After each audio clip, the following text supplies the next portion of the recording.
Welcome to Ancient Wisdom, a sanctuary where timeless wisdom guides you into deep, restful sleep. Let the wisdom of the ages quiet your mind, ease your worries, and carry you gently into the night. If you're here to relax, reflect, and drift into peaceful slumber, you're exactly where you need to be. Before you get too cozy, take a moment to like this video and subscribe to the channel. It really helps me bring more soothing content your way. Also, I'd love to know, where are you tuning in from, and what time is it for you right now? Share in the comments below. Now, settle in, get comfortable, and let the wisdom of the ages guide you into deep, restful sleep. Have you ever found yourself brimming with ideas and ambitions, only to see them fizzle out after a few weeks? Do you often start projects with enthusiasm, but struggle to maintain the momentum needed to see them through? If so, you're not alone. Many people grapple with the challenge of consistency, knowing deep down that they have more to give, more to achieve, and more to experience in this life, but feeling unable to sustain the actions required to reach their full potential. Consistency is the secret ingredient that transforms fleeting efforts into enduring success. It's not about grand gestures or bursts of intense activity, but about the steady, disciplined actions taken day in and day out. In the words of Jim Rohn, success is nothing more than a few simple disciplines practiced every day. This seemingly simple yet profoundly powerful truth is what separates those who merely dream from those who achieve. In this guide, we will explore the essence of consistency and how you can cultivate it in your life. By delving into 3 foundational principles: clarifying your why, accountability, and intentional action, you'll discover the tools and mindset needed to build a life of unwavering discipline and remarkable achievements.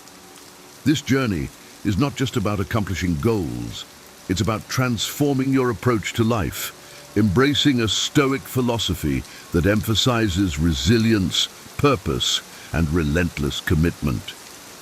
Prepare to unlock the potential within you, to harness the power of consistency, and to achieve the kind of lasting success that most people only ever dream of. Let's embark on this journey together, starting with the first crucial step: clarifying your why.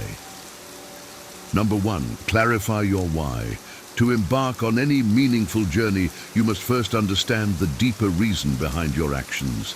This is not just about setting goals, it's about uncovering the core purpose that drives you, the why that ignites your passion and keeps you resilient in the face of adversity.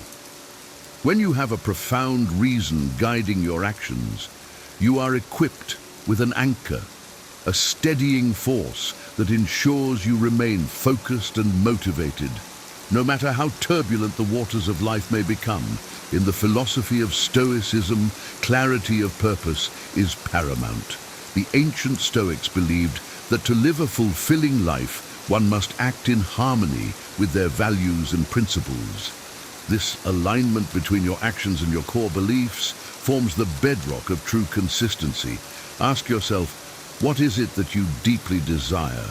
What values do you hold most sacred? What vision do you have for your life, not just in terms of achievements, but in the way you live and the impact you leave behind? Your why should be a beacon that guides you through the darkest times. Consider the journey of Marcus Aurelius, a Roman emperor and Stoic philosopher who faced countless challenges during his reign. Despite the immense pressures and adversities, he remained steadfast, driven by a profound sense of duty to his people and a commitment to his philosophical principles.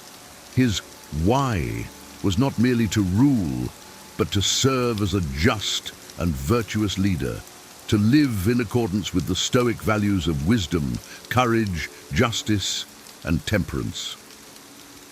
In your own life, finding this level of clarity requires introspection and honesty. Reflect deeply on what truly matters to you. Is it the well-being of your family, the pursuit of knowledge, the desire to contribute to your community, or make a difference in the world. Your why should resonate with your innermost values and passions, creating a compelling vision that inspires you to persist, even when faced with obstacles.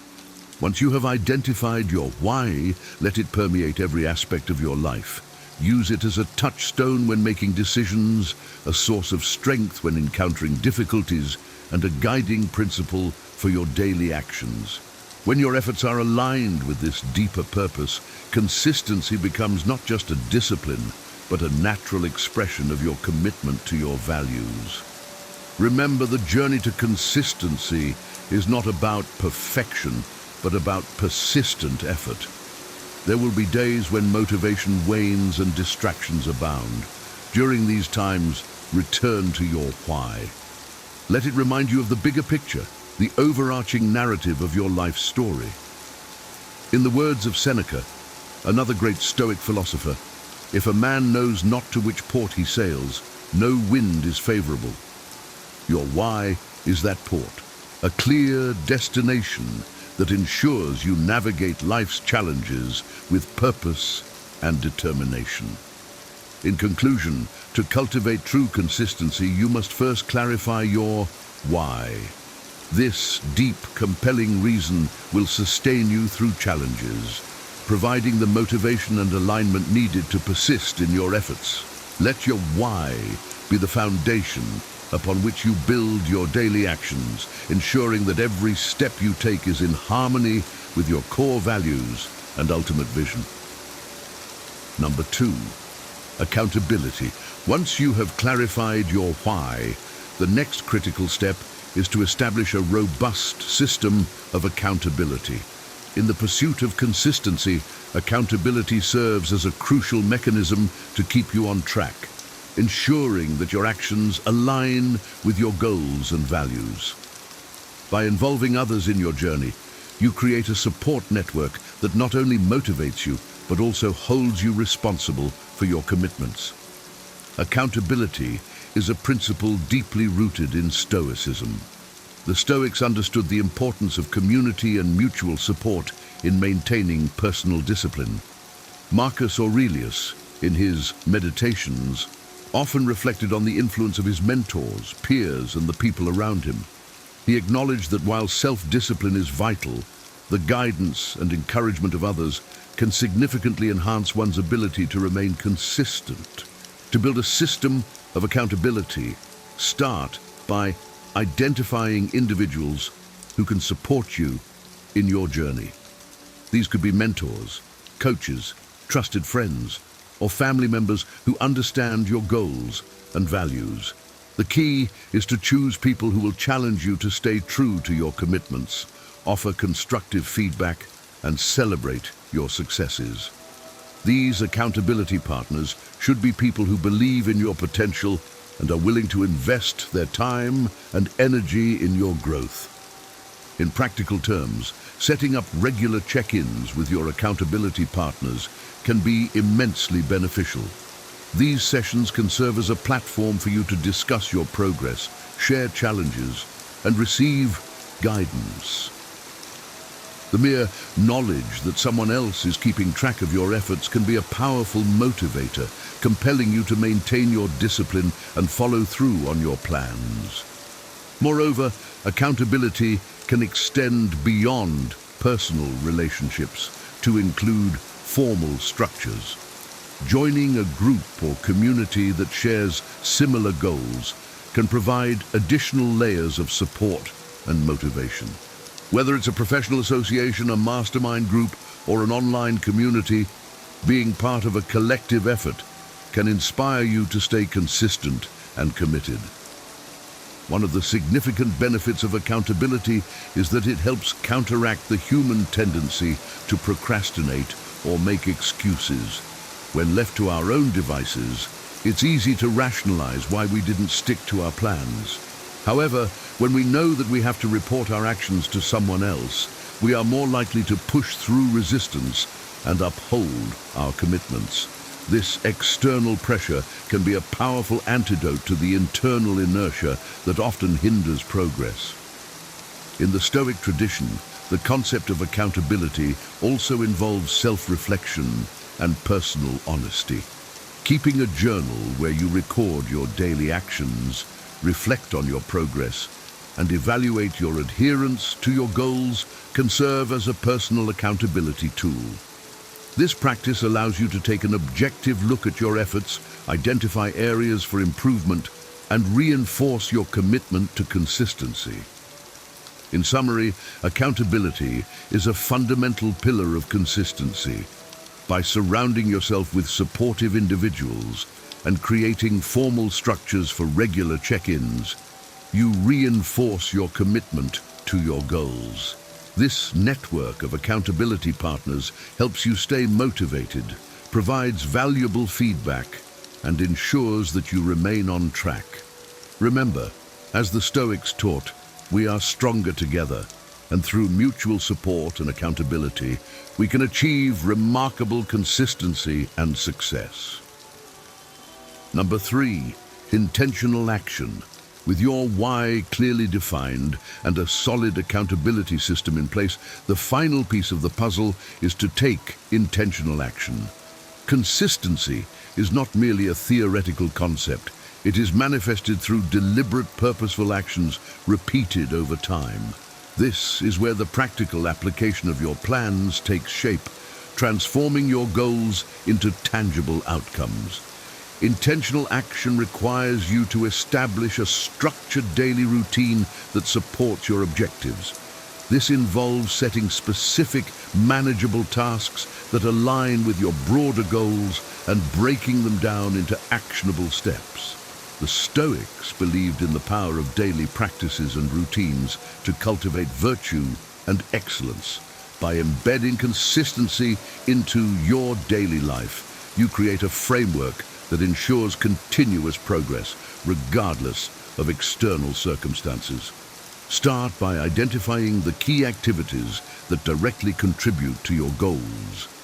These activities should be prioritized in your daily schedule, receiving the attention and focus they deserve. For instance, if your goal is to improve your physical health, dedicate time each day for exercise, meal planning, and rest. If your aim is professional development, allocate periods for learning, networking, and skill building. The specificity of your actions is crucial. Vague intentions rarely translate into consistent behaviors. To enhance the effectiveness of your daily routine, leverage the power of habits. Habits are automatic behaviors that, once established, require minimal conscious effort to maintain.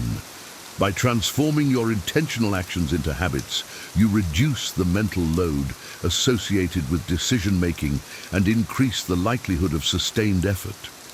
The Stoics, too, emphasize the importance of habituation in their teachings, advocating for the cultivation of positive habits that reinforce virtue and resilience.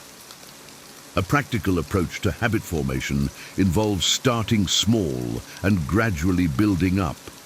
Begin with manageable actions that are easy to integrate into your daily routine. For example, if you aim to write every day, start with just 5 minutes of writing each morning. As this habit becomes ingrained, incrementally increase the duration and complexity of the task. This method ensures that the new behavior is sustainable and less likely to be abandoned due to overwhelm. Another effective strategy is habit stacking, where you pair a new habit with an existing one. This technique leverages the power of your current routines to introduce new behaviors seamlessly. For instance, if you already have a habit of drinking coffee every morning, you could use this time to also review your goals for the day or engage in a brief meditation session. By linking new actions to established routines, you create a supportive environment for consistency. In addition to habits, maintaining flexibility in your approach is essential. Life is unpredictable, and rigid plans can easily be derailed by unforeseen events. A Stoic mindset involves accepting the variability of life and adapting your actions accordingly. If a particular task cannot be completed as planned, find alternative ways to stay on course. This adaptability ensures that temporary setbacks do not lead to a complete abandonment of your goals. To reinforce your intentional actions, regularly review and adjust your routines. Reflect on what is working well and identify areas for improvement. This ongoing evaluation allows you to fine-tune your approach, ensuring that your actions remain aligned with your goals and values. The Stoics practice daily self-examination, a process of reflecting on their actions and intentions to cultivate wisdom and virtue. Incorporate this practice into your routine to maintain a clear focus on your path to consistency. In conclusion, intentional action is the practical embodiment of consistency. By establishing structured routines, cultivating positive habits, and maintaining flexibility, you create a sustainable framework for achieving your goals. This deliberate approach, rooted in Stoic principles, ensures that your efforts are focused, purposeful, and resilient in the face of challenges. Embrace intentional action as a cornerstone of your journey towards consistency, and watch as your disciplined efforts transform your aspirations into reality. As we draw this journey to a close, I invite you to reflect deeply on the path ahead. Consistency is not just a practice, it is a commitment to yourself, a vow to honor your deepest values and aspirations every single day. It's about forging a bond with your future self, a promise to strive relentlessly, to show up and to push through, no matter the obstacles that come your way. Imagine the life you could create with unwavering consistency. Picture the goals you would achieve, the growth you would experience, and the impact you could have. See yourself not as someone who merely dreams, but as someone who acts, who perseveres, who makes things happen. This is the power of consistency. It transforms potential into reality and dreams into accomplishments. Remember, the journey of 1,000 miles begins with a single step. Clarify your why. Surround yourself with a circle of accountability and take intentional, disciplined actions every day. Let these principles guide you, and let your commitment to consistency be the cornerstone of your success. In the Stoic tradition, we find wisdom in the face of adversity, strength in the pursuit of virtue, and serenity in the acceptance of life's challenges. Embrace these teachings as you navigate your path. Know that every step you take, no matter how small, is a testament to your resilience and determination. So, as you move forward, carry with you the words of Seneca. It is not because things are difficult that we do not dare. It is because we do not dare that they are difficult. Dare to be consistent. Dare to commit fully to your goals and dreams. Dare to live a life of purpose, passion, and profound fulfillment. Thank you for embarking on this journey. May your path be illuminated with clarity, fortified with discipline, and enriched with the unwavering pursuit of your true potential. The future is yours for the taking. Seize it with all your heart, and let your consistency be the force that propels you to greatness. Have you ever heard a phrase so cutting it made you question your entire relationship? Statements like, "You're too sensitive," or "I can do better than you," aren't just hurtful. They're signs of something much deeper and far more dangerous. If she says any of these 10 things, it's not just a red flag. It's a signal to leave for your own good. Imagine staying in a relationship where your worth is constantly questioned, your feelings dismissed, or your love manipulated. These aren't minor issues. They're major warning signs of emotional imbalance that could cost you your peace, your confidence, and even your future happiness. You might think, is it really that bad? Or can't things change? But the harsh truth is, these behaviors often escalate. leaving you stuck in a cycle of self-doubt and regret. In this video, we'll break down 10 toxic phrases rooted in disrespect and manipulation. Using Stoic wisdom, we'll reveal why these statements are not just hurtful, but detrimental to your well-being, and how walking away is an act of self-respect and courage. Stick around, because by the end, you'll have the tools to protect your peace, guard your worth, and approach relationships with the wisdom of the Stoics. Now, let's dive into the first phrase you should never tolerate. 1. I'm too good for you. When someone tells you, I'm too good for you, it's more about their mindset than your worth. A Stoic perspective teaches us that external validation, or the lack thereof, should never determine our sense of self. Marcus Aurelius reminded himself that you have power over your mind, not outside events. Realize this, and you will find strength. Hearing such a statement can be a blow to the ego, but ego is not your ally in such moments. Instead of reacting defensively or pleading for their validation, take a step back and assess the situation with clarity. What kind of person feels the need to assert superiority in a relationship? A healthy relationship is built on mutual respect and equality, not on one person belittling the other to inflate their own self-worth. This phrase is a red flag because it highlights a lack of humility and gratitude, both key virtues in Stoicism. It's not your role to prove your worth to someone who doesn't recognize it. As Seneca wisely stated, a man is as miserable as he thinks he is. If their happiness hinges on feeling superior, they are already trapped in their own misery. For your own good, practice the art of detachment. Detachment doesn't mean apathy. It means understanding what is within your control, your actions, thoughts, and values, and letting go of what isn't, like someone else's opinion of you. By walking away from someone who demeans you, you protect your peace and pave the way for healthier, more uplifting relationships. Remember, you don't need someone to validate your worth. True strength lies in knowing your value, regardless of others' judgments. This is the essence of living a Stoic life, calm, resilient, and grounded in self-respect. 2. You need to change. When someone demands that you need to change, Stoicism teaches us to pause and reflect. Change is not inherently bad. In fact, growth often requires it. But the demand should align with your own values, not someone else's preferences. Epictetus said, "First say to yourself what you would be, and then do what you have to do." The issue with this statement is its tone of control.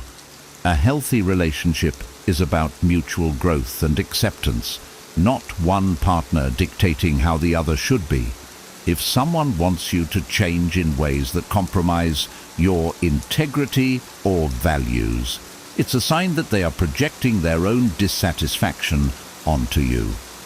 True change comes from within and is motivated by personal goals, not external pressure. Instead of reacting emotionally to this demand, consider whether the change they suggest aligns with your principles. For instance, if they want you to be healthier or more disciplined, that could be a positive nudge. However, if they want you to abandon your hobbies, friendships, or beliefs to fit their ideal, it's time to reevaluate the relationship. A Stoic would recognize that while we can adapt and grow, we should never betray our authentic selves to please others. Seneca wisely observed, "You must live for yourself, not for other people." If their vision of you conflicts with who you are at your core, then their expectations are not your burden to carry. Ultimately, the question is not whether you should change, but why and for whom. walk away from relationships that demand change for the wrong reasons. Stay true to your own values and let your growth be guided by your own wisdom and aspirations. 3. It's just a joke. When someone dismisses your feelings by saying, "It's just a joke," they minimize your experience. Stoicism emphasizes emotional resilience, but it also teaches that relationships should foster mutual respect.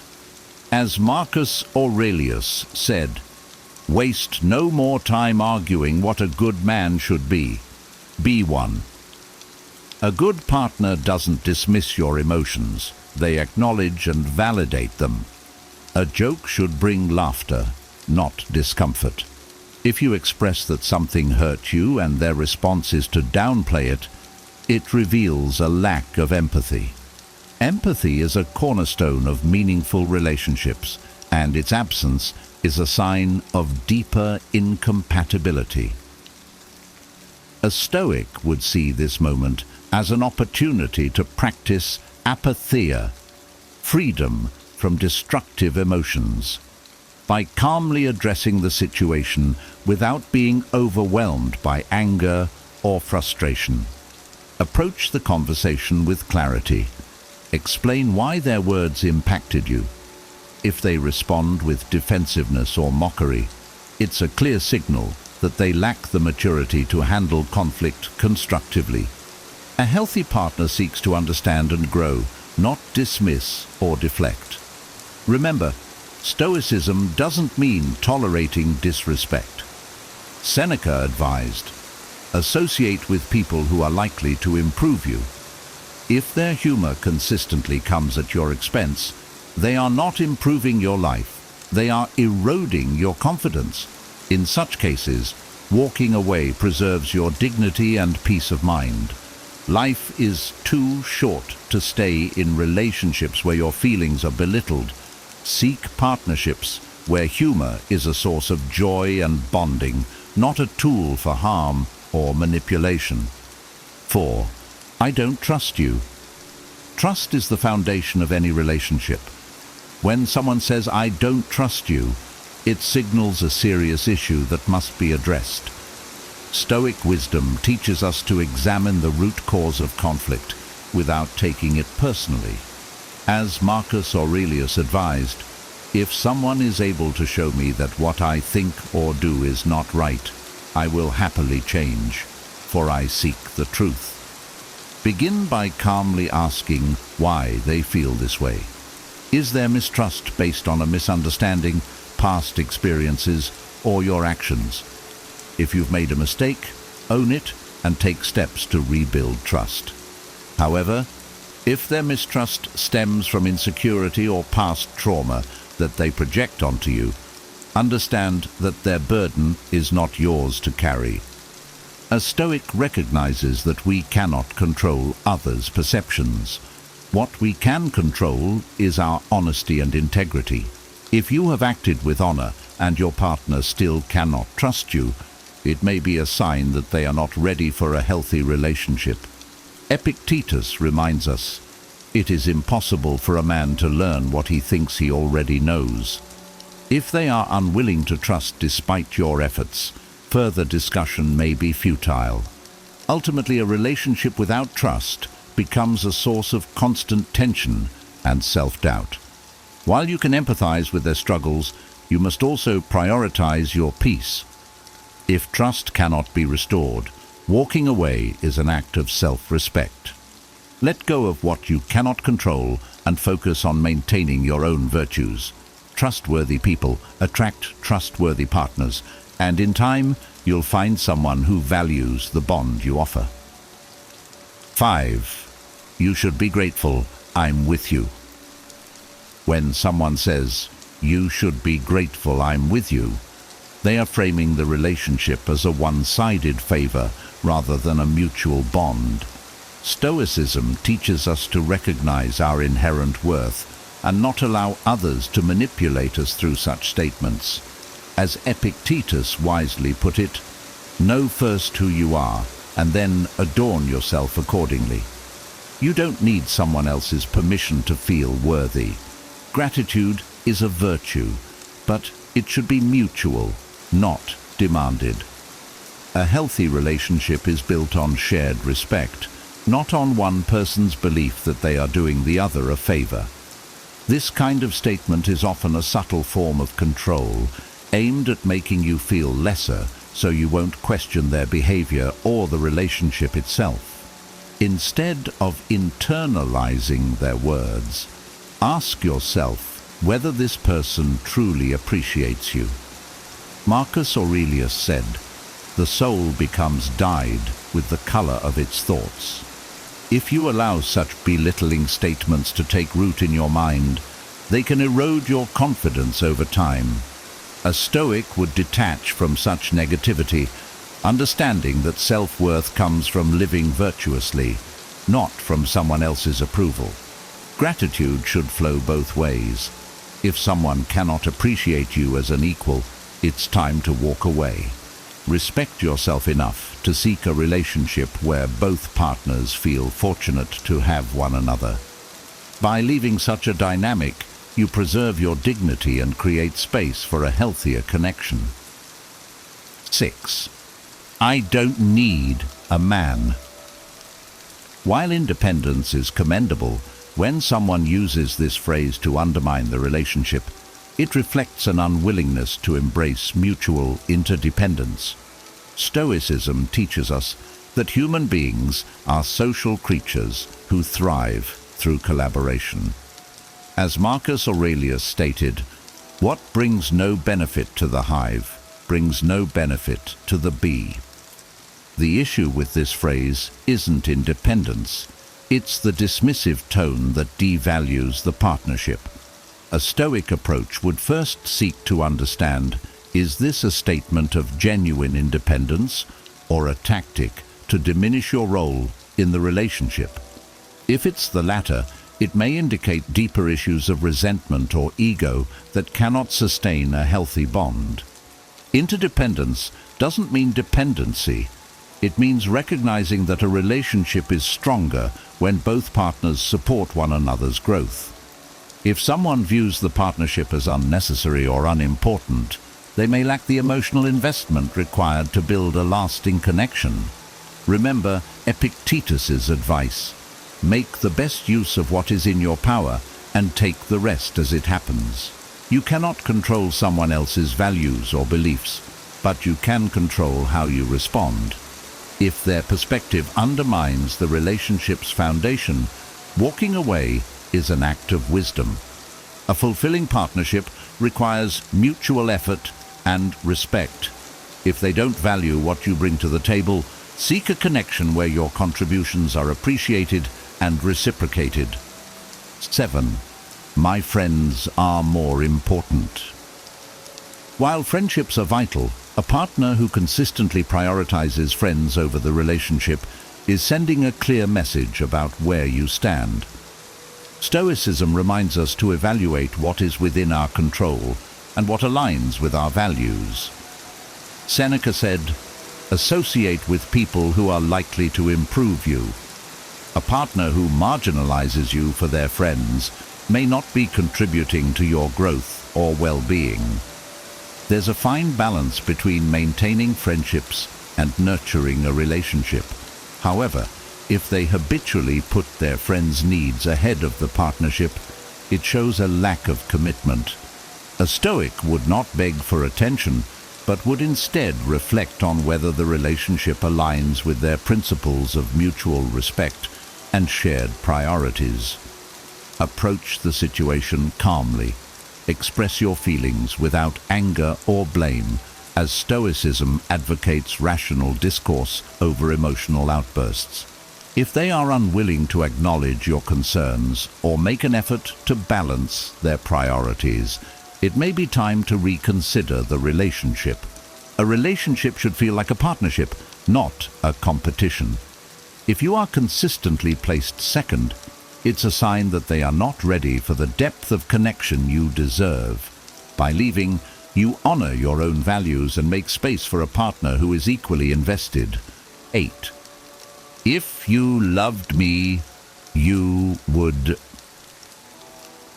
This statement is a form of emotional manipulation, pressuring you to act against your will or values under the guise of love. Stoic philosophy teaches us to guard our autonomy and live according to reason, not external pressures. Epictetus said, "No man is free who is not master of himself." When someone uses your love as leverage, it suggests an imbalance in the relationship. Love should inspire freedom and mutual growth, not coercion.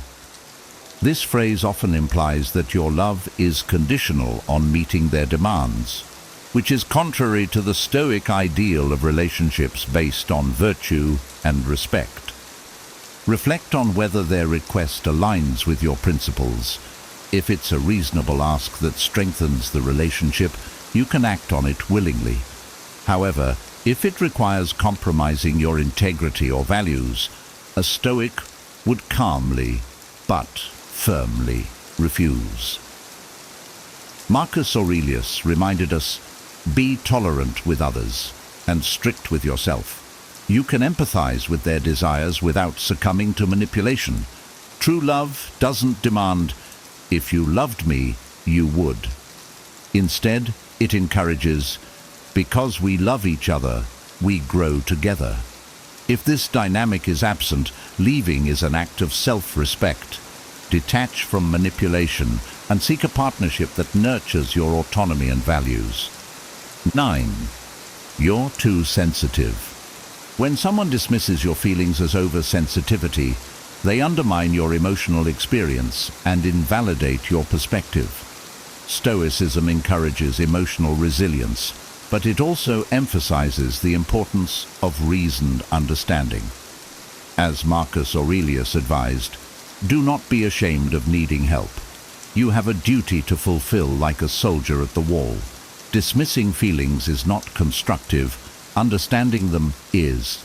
The phrase, "you're too sensitive," often reflects the speaker's inability or unwillingness to take responsibility for their actions. A Stoic response would focus on clarity. Are you genuinely overreacting, or is the other person deflecting accountability? If your concerns are reasonable, their dismissal signals a lack of empathy. A healthy relationship fosters emotional safety, where both partners can express their feelings without fear of ridicule or rejection. If someone consistently invalidates you, they are not contributing to your growth. Seneca stated, "Treat your inferiors as you would be treated by your superiors." This applies in relationships too. Respect is a non-negotiable. If their behavior persists, consider whether the relationship aligns with your principles of mutual respect and understanding. By choosing to walk away, you prioritize your emotional well-being and open yourself to connections where your feelings are valued. 10. I'm not over my ex. This phrase is a clear indication that they are emotionally unavailable. Stoic wisdom teaches us to let go of what is outside our control and to focus on living in the present. Marcus Aurelius wrote, "Do not let the past disturb you. Leave it in the hands of the past." If someone is stuck in their past, they are not ready to build a future with you.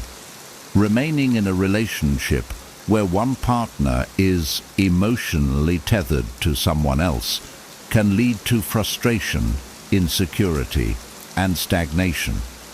A Stoic would recognize that while you may feel compassion for their struggles, their emotional baggage is not yours to carry. Your time and energy are precious resources that should not be spent on someone who cannot fully commit. Have an honest conversation to understand their emotional state. If they are making genuine efforts to move forward and you see progress, you might consider giving the relationship time. However, if they remain fixated on their ex, it's best to walk away. As Epictetus said, don't explain your philosophy, embody it. Demonstrate self-respect by choosing a partner who is fully present and emotionally available. Leaving may feel difficult, but it is an act of wisdom and self-love. You deserve a partner who is as committed to the relationship as you are, unburdened by past attachments. 11. You don't make enough money. When someone says you don't make enough money, they're reducing your value to a financial metric. Stoicism teaches us that our worth is determined by our character and virtues, not by external measures like wealth. Seneca reminds us, "It is not the man who has too little, but the man who craves more that is poor." This statement reflects a materialistic mindset that often leads to dissatisfaction. If your partner evaluates your worth based on income alone, it indicates they may lack the depth to appreciate the intangible qualities that truly matter in a relationship: kindness, integrity, loyalty, and love. A Stoic response is not to lash out, but to reflect calmly. Are their concerns rooted in genuine financial struggles affecting the relationship, or are they simply revealing misplaced priorities? If it's the latter, understand that you cannot control their values, but can control your response. Marcus Aurelius said, "The happiness of your life depends upon the quality of your thoughts." Do not let their words diminish your self-esteem.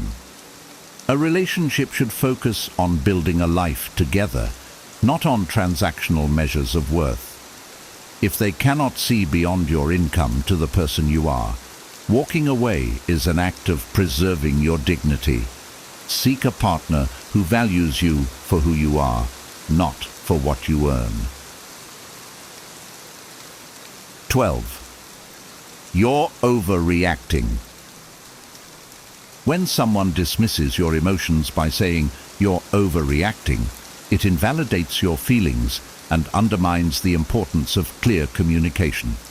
Stoicism teaches us to manage our emotions, but it also emphasizes the value of understanding and empathy in relationships. Marcus Aurelius advised, "Be tolerant with others and strict with yourself." If someone consistently disregards your feelings, it reflects a lack of tolerance. Evaluate the situation rationally. Are you truly overreacting, or are they deflecting responsibility for their behavior? A Stoic approach involves calmly stating your perspective and observing their reaction. If they continue to belittle your feelings rather than engage in a constructive dialogue, it indicates a lack of emotional maturity. Healthy relationships require emotional safety. Seneca taught, "Wherever there is a human being, there is an opportunity for kindness." If your partner is unwilling to be kind and understanding when you are vulnerable, it's a sign that they may not value the relationship as they should. Walking away from someone who constantly invalidates you is an act of self-respect. Seek relationships where emotional expression is met with compassion and constructive dialogue, not dismissal or ridicule. 13. I can do better than you. This statement is both disrespectful and revealing of their mindset. Stoicism teaches us to avoid comparison and focus on living virtuously. Marcus Aurelius said, "Never esteem anything as of advantage to you that will make you break your word or lose your self-respect." Someone who believes they can do better is prioritizing superficial standards over the deeper values that sustain a meaningful relationship. This phrase often reflects their own insecurities, projected outward. A partner who truly values you wouldn't feel the need to compare you to imaginary alternatives. Instead, they would appreciate your unique qualities and the bond you share. A Stoic would not react emotionally to such a statement, but would instead assess the situation calmly. Does their behavior consistently show a lack of respect or gratitude? If so, it's time to walk away. Epictetus reminds us, "The key is to keep company only with people who uplift you, whose presence calls forth your best. Leaving a partner who demeans you is not an act of weakness but of strength. It shows that you value yourself and will not settle for less than a relationship built on mutual respect and admiration. 14. I'm not ready for a relationship. When someone says, I'm not ready for a relationship, believe them. Stoicism teaches us to accept reality as it is, not as we wish it to be. Marcus Aurelius wrote, "You have to assemble your life yourself, action by action. If they are not ready, no amount of effort on your part can change their state of mind." This statement is not inherently wrong, but it signals a fundamental mismatch in timing and priorities. A Stoic would recognize that forcing a relationship with someone who is unprepared is futile. Instead, focus on your own growth and fulfillment. Seneca advised, "Throw aside all hindrances and give up your time to attaining a sound mind." If their hesitation creates uncertainty and emotional distress for you, it's better to let go and invest in your own well-being. A relationship requires both partners to be equally committed and ready to build together. By walking away, you free yourself to find someone who is aligned with your readiness and values.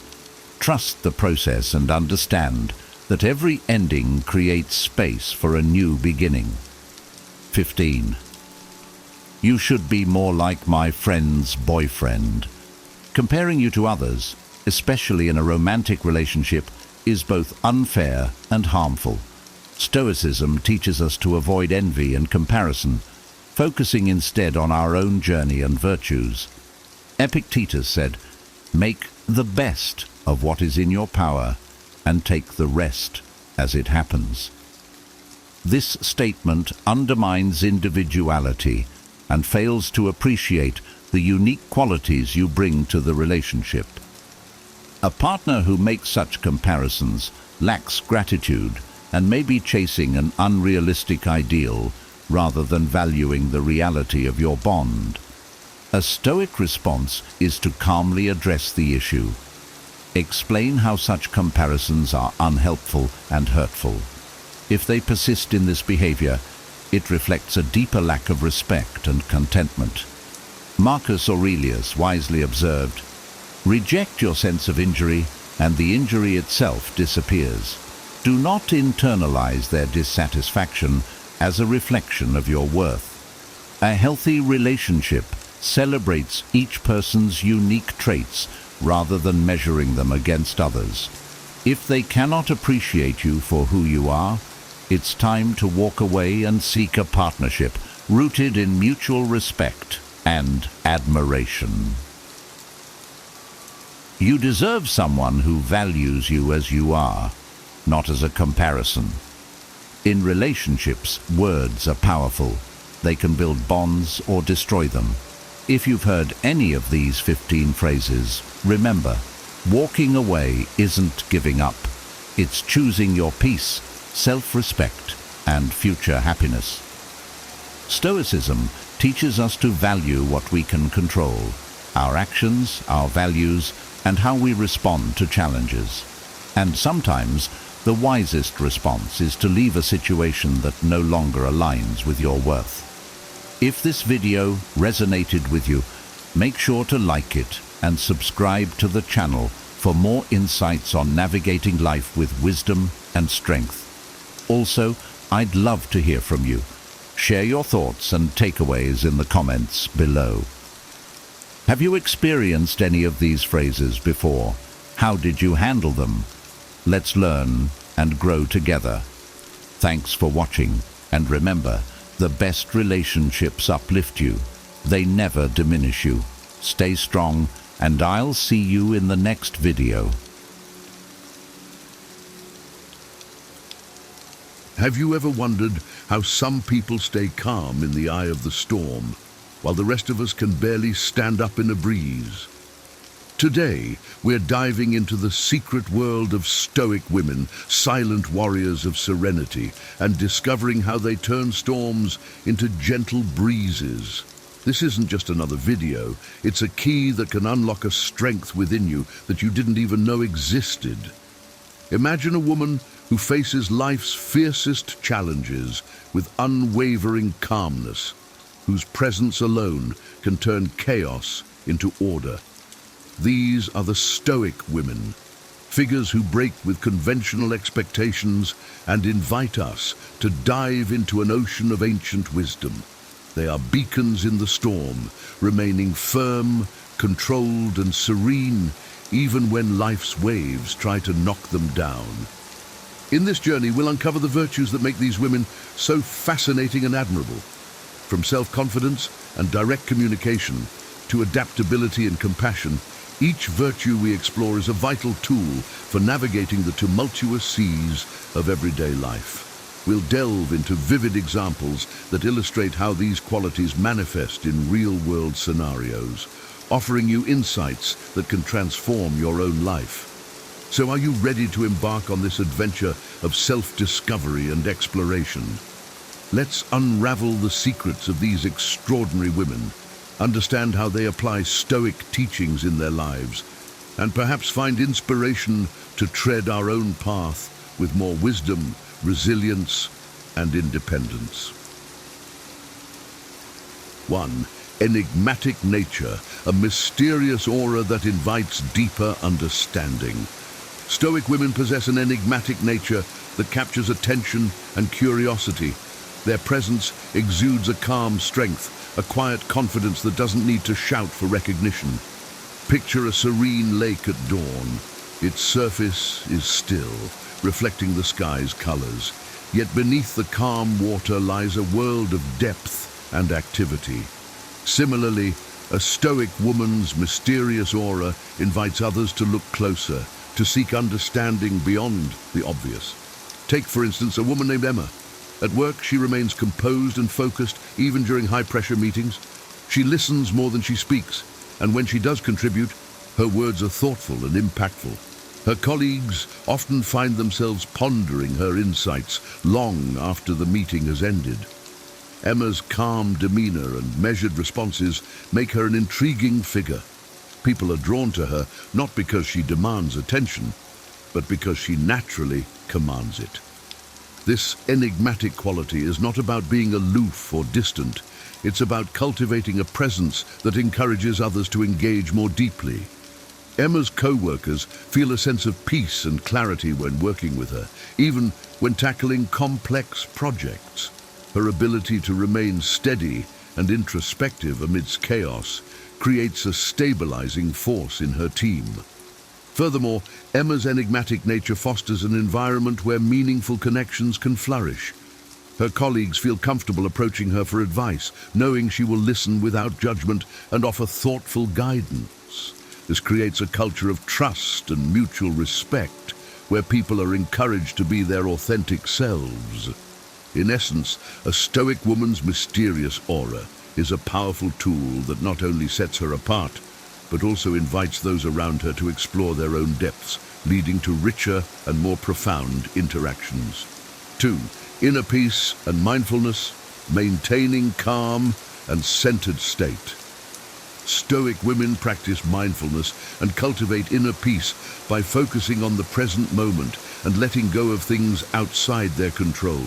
Imagine Sarah, who, despite juggling a demanding job and family responsibilities, remains calm and composed.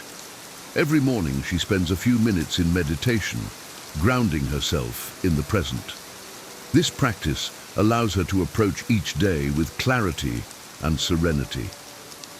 During a particularly stressful workday, when deadlines loom and pressure mounts, Sarah maintains her composure. Her colleagues, frazzled and anxious, notice her calm demeanor and are inspired to take a step back and breathe.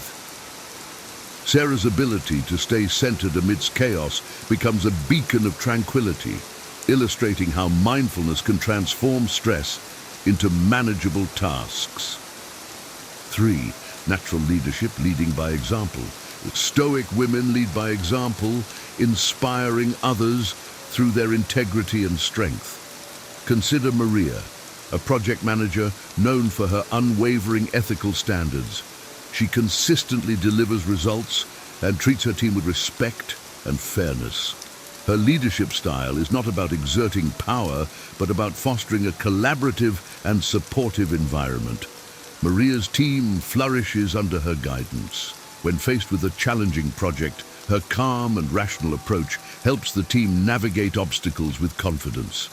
Her ability to remain level-headed and decisive, even under pressure, instills trust and loyalty. Maria's leadership proves that true influence comes from example, not authority. 4. Self-confidence, an inner compass. A Stoic woman's self-confidence is rooted in deep self-knowledge and acceptance. Take Anna, who, despite facing numerous rejections in her career as a writer, remains confident in her abilities. She understands her worth and is not swayed by external opinions. Anna's self-assurance stems from her dedication to honing her craft and her belief in her unique voice. When Anna finally publishes her book, it receives critical acclaim. Her journey illustrates the self-confidence, when anchored in genuine self-awareness, becomes an unshakable foundation that guides one through life's uncertainties. 5. Non-judgmental approach, listening and understanding. Stoic women listen and understand without haste, making them valued confidence. Imagine Lydia, who is often sought out by friends and colleagues for her ability to listen without rushing to judgment. When a friend confides in her about a personal dilemma, Lydia listens attentively, offering empathy and thoughtful advice without imposing her own opinions. This non-judgmental approach creates a safe space for others to share their thoughts and feelings. Lydia's friends appreciate her ability to understand complex situations without jumping to conclusions, fostering deeper and more meaningful relationships. 6. Strength in adversity, accepting and growing. Stoic women accept and grow from struggles, demonstrating resilience. Think of Emily, who faces a significant personal setback when her business fails. Instead of succumbing to despair, she views the failure as a learning opportunity. Emily analyzes what went wrong, learns from her mistakes, and starts anew with greater wisdom and determination. Her resilience becomes a source of inspiration for others facing similar challenges. Emily's story highlights that strength is not about avoiding difficulties, but about embracing them and emerging stronger. 7. Compassion and empathy, balancing emotional strength. Stoic women balance emotional strength with a deep sense of compassion and empathy. Consider Jane, a nurse who works long hours in a busy hospital. Despite the emotional toll of her job, she approaches each patient with genuine compassion. Jane's empathy allows her to connect deeply with those she cares for, offering comfort and support. Her ability to balance her own emotional well-being with the needs of her patients exemplifies the profound impact of compassion in caregiving. Jane's empathy not only aids her patient's recovery, but also enriches her own life with purpose and fulfillment. 8. Aversion to gossip, building community. Stoic women choose words that build rather than destroy, strengthening community bonds. Take Rachel, who refrains from participating in workplace gossip. When colleagues start discussing a contentious rumor, Rachel skillfully redirects the conversation to more positive and productive topics. Her refusal to engage in gossip fosters a more respectful and supportive work environment. Rachel's actions demonstrate that integrity in communication can build stronger, more cohesive communities. 9. Adaptability, adjusting to changes. Stoic women have the ability to adjust to changes and find new paths in times of turbulence. Imagine Lucy, who faces an unexpected career change when her company downsizes. Instead of panicking, Lucy embraces the change as an opportunity to explore new interests and skills. She takes up online courses and eventually transitions into a new field that she finds fulfilling. Lucy's adaptability illustrates that true strength lies not in rigidity, but in the ability to flow with life's changes and find new opportunities in the face of adversity. 10. Direct communication, clarity, and purpose. Stoic women communicate with clarity and purpose, fostering genuine and effective interactions. Consider Megan, who in meetings speaks directly and thoughtfully, ensuring her points are clear and concise. Her colleagues appreciate her straightforwardness, which eliminates misunderstandings and promotes efficiency. Megan's direct communication style builds trust and respect, as her team knows they can rely on her to be honest and transparent. This approach not only enhances teamwork, but also drives progress and innovation.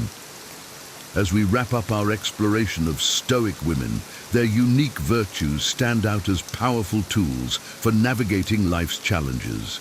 These women, from their enigmatic aura to their unwavering resilience, offer lessons that can profoundly transform our lives. Mindfulness and inner peace help us stay calm amidst chaos. Natural leadership inspires and uplifts without exerting power. Self-confidence shows the value of deep self-awareness and acceptance.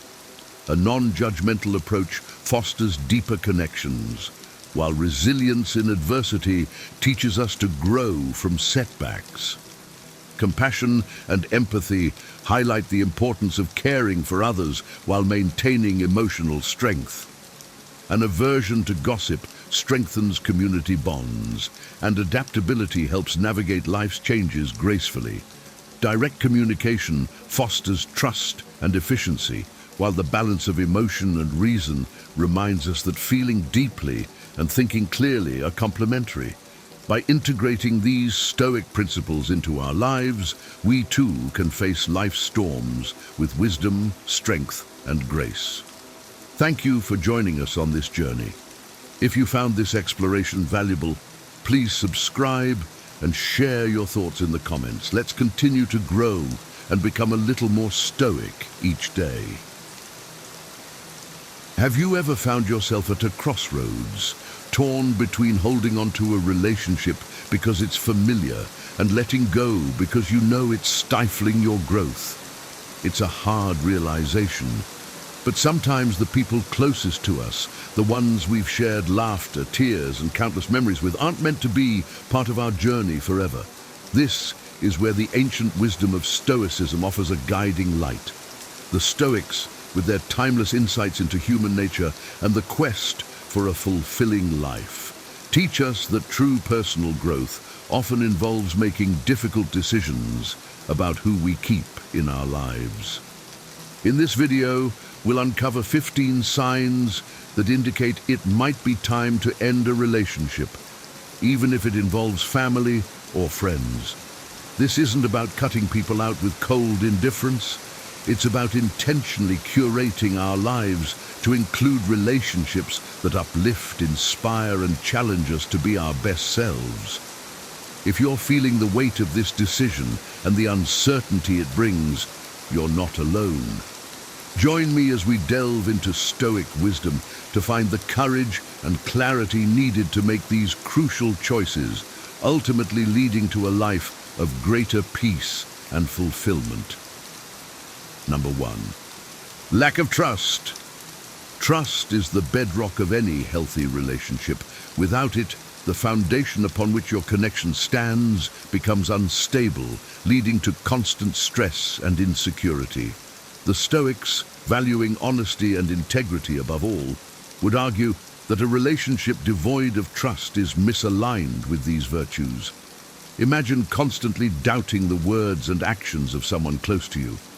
This perpetual uncertainty erodes your peace of mind, something the Stoics cherish deeply. Trust is not just about believing that someone won't betray you. but also about knowing that they respect and value you enough to be truthful. When trust is repeatedly broken, it signals a fundamental flaw that cannot be ignored. It's like trying to fill a sieve with water. No matter how much effort you put in, it never holds. Stoicism teaches us to focus on what we can control, our responses and decisions. Therefore, if you find yourself in a relationship where trust is consistently undermined, it's wise to consider stepping back. Preserve your dignity and seek connections that foster mutual respect and honesty. Remember, a life aligned with Stoic principles is one where your peace and integrity are not sacrificed for uncertain loyalties. Number 2, toxic patterns. Repeated harmful behaviors create toxic patterns that can subtly poison a relationship over time. Stoicism, with its emphasis on self-improvement and resilience, teaches us to recognize and address such patterns with clarity and courage. Imagine being in a relationship where negative behaviors, be it manipulation, dishonesty, or disrespect, become the norm. These behaviors erode the trust and respect that are crucial for any meaningful connection. The Stoics believed in the importance of living a life of virtue and integrity. Persisting in a relationship mired in toxicity contradicts these ideals. It's like tending to a garden overrun by weeds. Without intervention, the weeds will eventually choke out all the good plants. Recognize the signs of toxic patterns and assess whether efforts to change have been effective. If these patterns persist despite your best efforts, it might be time to let go. Stoicism teaches us to make rational, objective decisions for our well-being. Ending a toxic relationship is not an act of defeat, but a step towards preserving your mental and emotional health. Embrace the wisdom of the Stoics and prioritize relationships that reflect the virtues of respect, honesty, and mutual growth. Number 3, emotional drain.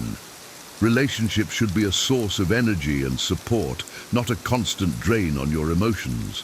According to Stoic principles, maintaining emotional equilibrium is crucial for living a fulfilling life. If you find yourself consistently exhausted or burdened by a relationship, it's a clear sign that the connection is unhealthy. Picture carrying a heavy load that never seems to lighten, no matter how much effort you put into it. This is what an emotionally draining relationship feels like. Stoicism teaches us to focus on what truly enriches our lives and to let go of what does not.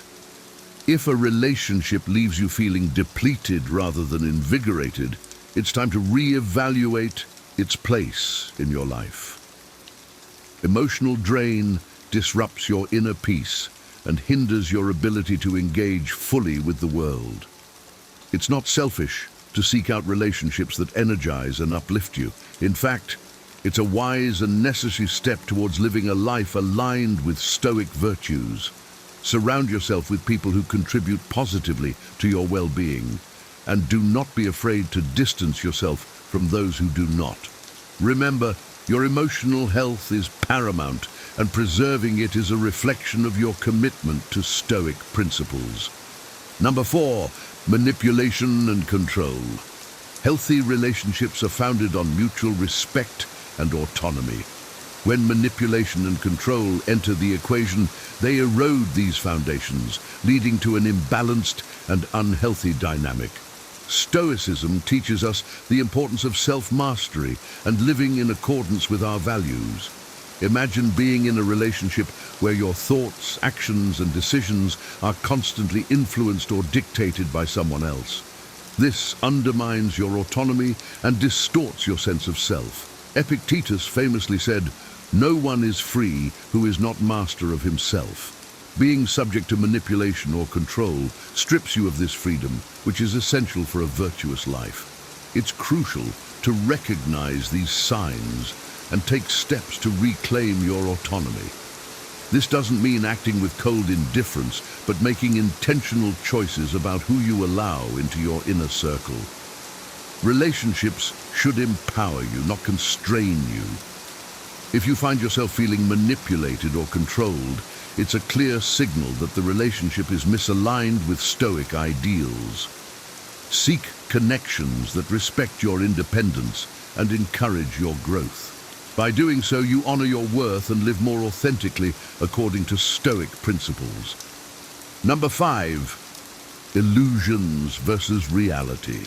Stoicism at its heart is about acceptance, embracing the reality of our lives and relationships as they truly are, not as we wish them to be. Holding on to illusions in a relationship can feel comforting, but it ultimately detracts from genuine connection and growth. Imagine viewing your relationship through rose-colored glasses, ignoring red flags and glossing over issues. This creates a distorted perception that prevents you from addressing real problems. The Stoics valued clarity and truth, teaching that strength and freedom come from seeing things as they are. Engaging with the truth allows for authentic relationships built on mutual understanding and respect. If you find yourself clinging to a fantasy rather than facing the reality of your relationship, it's time to reassess. This process requires courage and honesty, but leads to more meaningful connections. By embracing reality, you open the door to genuine growth and emotional freedom. The Stoic way encourages us to navigate our relationships with wisdom and discernment, seeking authenticity over illusion. Let go of fantasies that detract from your well-being and strive for relationships rooted in truth and clarity. This alignment with reality fosters deeper, more fulfilling connections and a life of integrity. Number 6, lack of reciprocity. Reciprocity is key to the health and longevity of any relationship. It ensures a balance of give and take, where both parties contribute equally. When this balance is off, the relationship becomes fundamentally unsustainable. Picture constantly pouring your energy into a relationship, receiving little to nothing in return. This dynamic leads to feelings of resentment and exhaustion for the giver, while fostering dependency or entitlement in the receiver. The Stoics emphasized mutual support and harmony in relationships. For them, contributing to others' well-being should not come at the expense of one's own. If you find yourself in a one-sided relationship, it's essential to address this imbalance. Begin with open communication, expressing your needs and setting clear boundaries. Encourage the other person to contribute more, both materially and emotionally. Healthy relationships require effort from both sides. Stoicism teaches us to respect ourselves and others, striving for balance and mutual respect.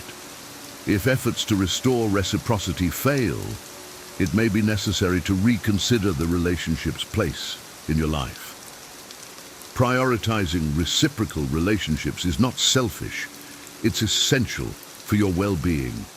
Seek connections where mutual support is the norm, fostering trust and deeper connections.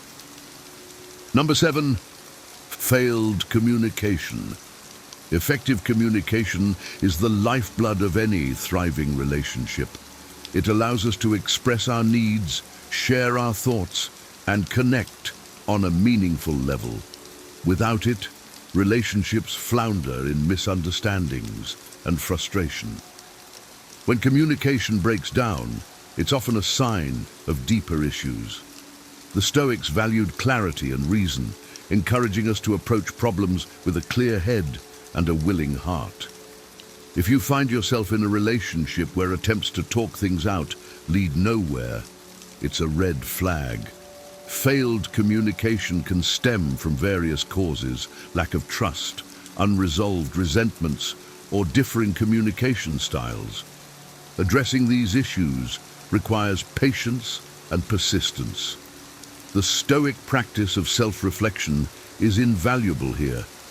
Examine your role in the communication breakdown and strive for honesty and empathy.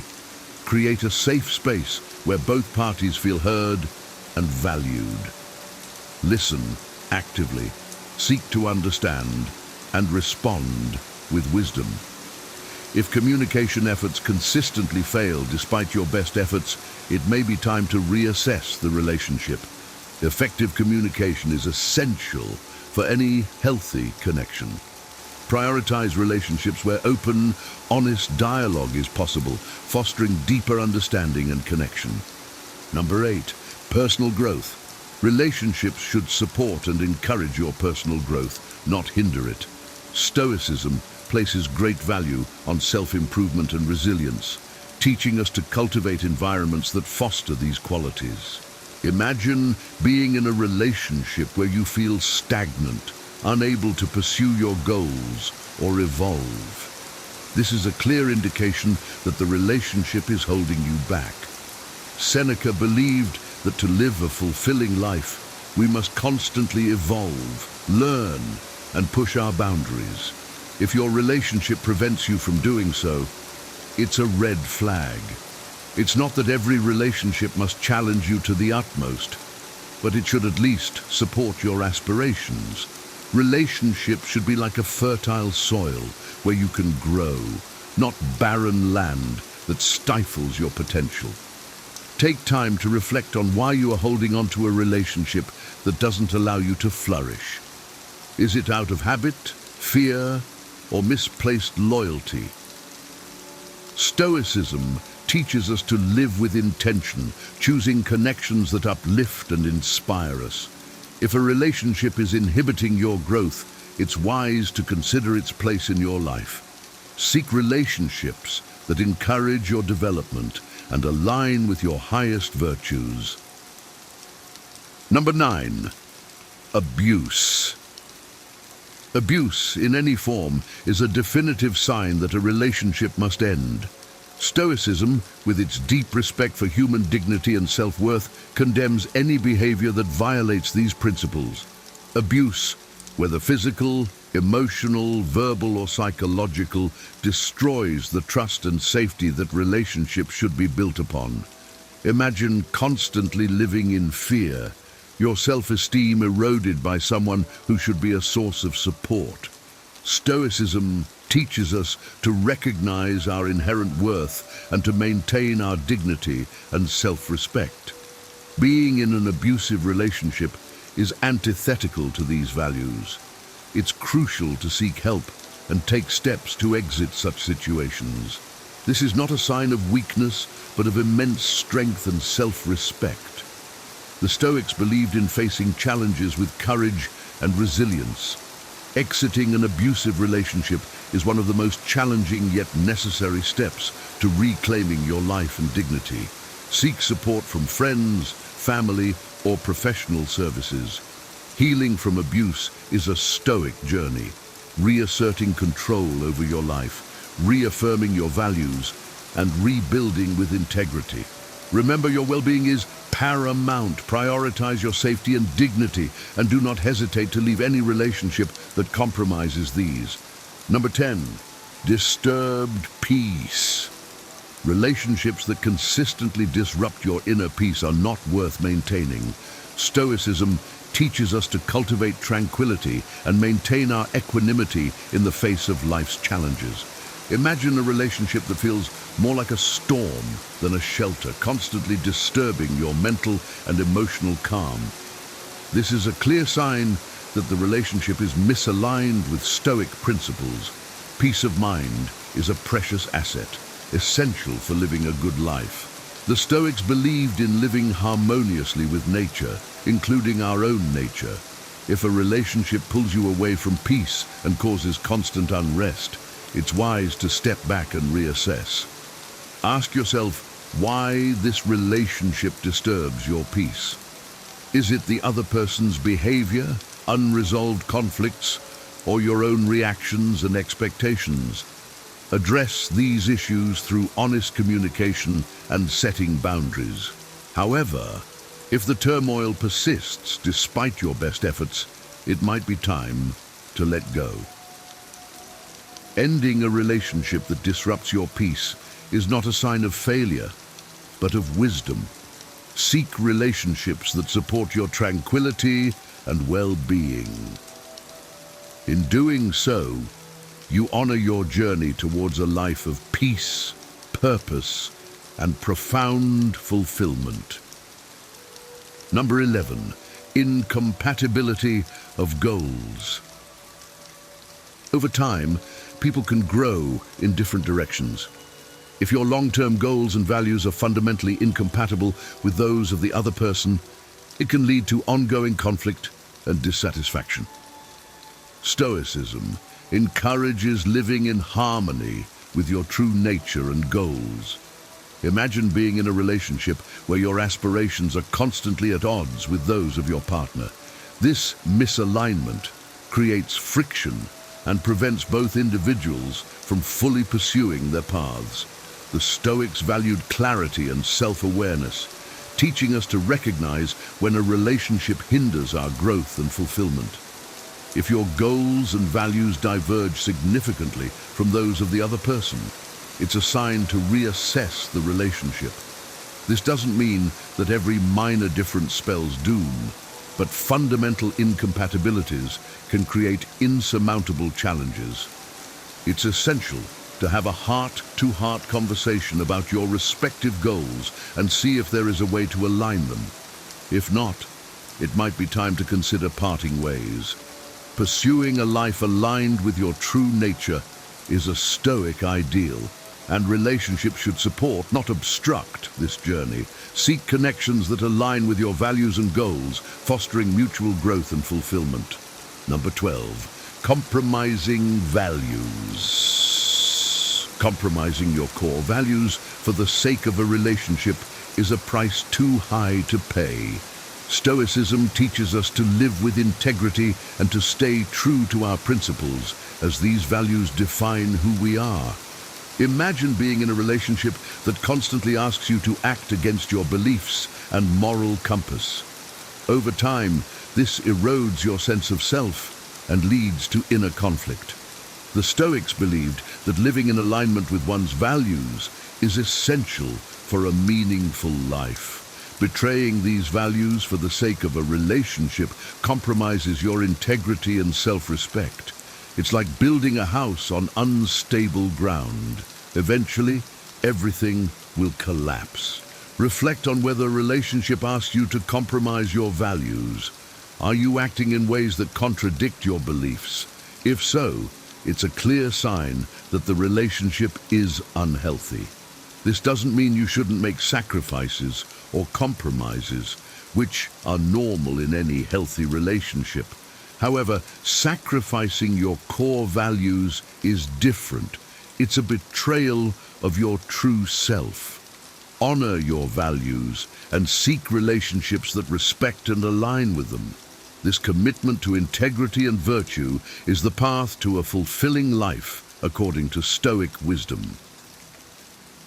Number 13, lack of respect. Respect is the foundation of any healthy relationship. Without it, trust, love, and genuine understanding cannot flourish. Imagine being in a relationship where you are constantly disrespected, your dignity undermined. This is not just about feeling undervalued, but recognizing that a fundamental aspect of your humanity is being disregarded. The Stoics placed immense emphasis on self-respect and the respect we owe to others.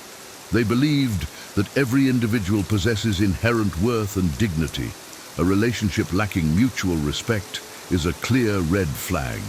It's like trying to build a house on sand. Eventually, everything will collapse.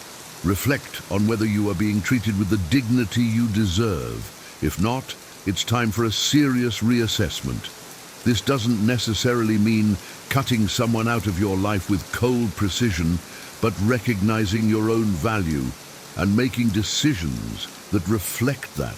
Set clearer boundaries, have honest conversations about your feelings, or if necessary, move on. Respecting yourself and insisting on being treated with respect is not selfish or demanding. It's a reflection of the self-worth that the Stoics believed each of us should cultivate. Prioritize relationships that honor your dignity and values. Number 14, negative emotions. Constant feelings of jealousy, anger, or negativity in a relationship are clear indicators that it is not conducive to your well-being. Stoicism teaches us to focus on maintaining emotional equilibrium and to recognize toxic dynamics. Imagine a relationship filled with constant negativity, dragging you into emotional turmoil. Marcus Aurelius advised that we control our reactions to emotions, not the emotions themselves. If jealousy or anger arises because of someone's actions, it's essential to reflect on these feelings and their root causes. A relationship that consistently evokes negative emotions is like a storm, constantly disrupting your inner peace. This is not the foundation of a healthy, supportive connection. It's crucial to address these issues through open, honest communication and self-reflection. If the negativity persists despite your best efforts, it's a sign that the relationship may be inherently toxic. Remember, Stoicism teaches us to prioritize our emotional well-being and to surround ourselves with people who uplift and inspire us. Seek relationships that contribute positively to your life, fostering peace and emotional stability. By doing so, you honor the Stoic principle of maintaining balance and serenity in your inner world. Number 15, constant drama. A relationship that feels more like a constant storm than a sanctuary is a clear signal that something is amiss. Stoicism places immense value on tranquility and inner peace, teaching us to cultivate a state of calm that remains undisturbed by external chaos. Imagine being in a relationship where drama and conflict are the norms rather than the exceptions. This ongoing turmoil can be emotionally exhausting and mentally draining, disrupting your peace and well-being. Marcus Aurelius and other Stoics emphasized the importance of maintaining our inner equanimity, suggesting that we should distance ourselves from sources of unnecessary disturbance. Constant drama in a relationship undermines your ability to live a life of virtue and tranquility. It's not just about the occasional argument, but about a pervasive pattern that leaves you feeling unsettled and stressed. The Stoics would advise taking a step back and evaluating the impact of this relationship on your mental and emotional health. It's essential to communicate your need for peace and set boundaries to protect your tranquility. If the drama continues despite your efforts, it may be time to consider moving on. Prioritize relationships that offer stability and support rather than chaos and conflict. By doing so, you align yourself with Stoic principles, fostering an environment where you can thrive and maintain your inner calm. Remember, your peace of mind is invaluable, and protecting it is a reflection of your commitment to living a life guided by wisdom and serenity. Reflecting on our relationships through the lens of Stoic wisdom empowers us to make decisions that align with our highest virtues and well-being.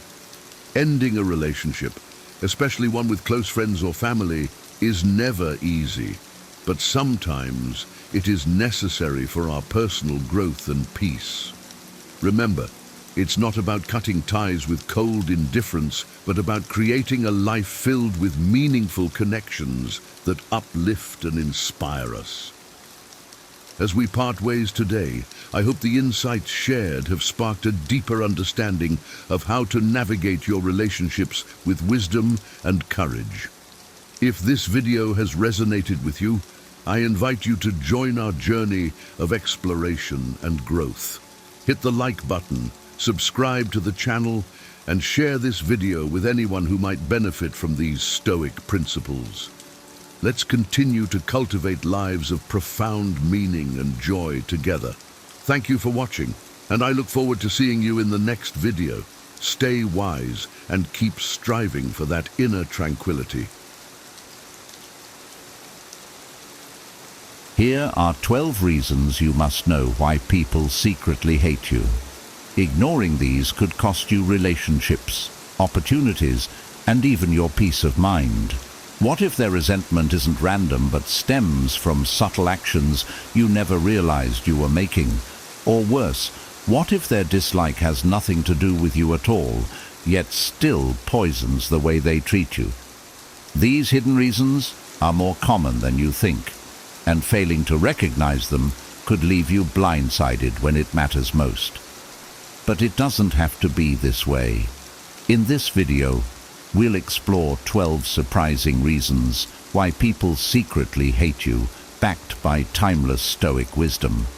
Each one will not only open your eyes to these invisible dynamics, but also empower you with practical tools to navigate them. By the end, you'll be armed with the clarity and confidence to protect your peace and rise above negativity. Let's begin. 1. Rumors and gossip. I remember the first time I realized how damaging gossip could be. It was during a tough period in my life when I worked hard to establish my reputation in a new job. Things were going well until I overheard whispers that painted me in a completely different light. Someone had shared a rumor, twisting my words and intentions, and suddenly I felt like I was walking on eggshells around everyone.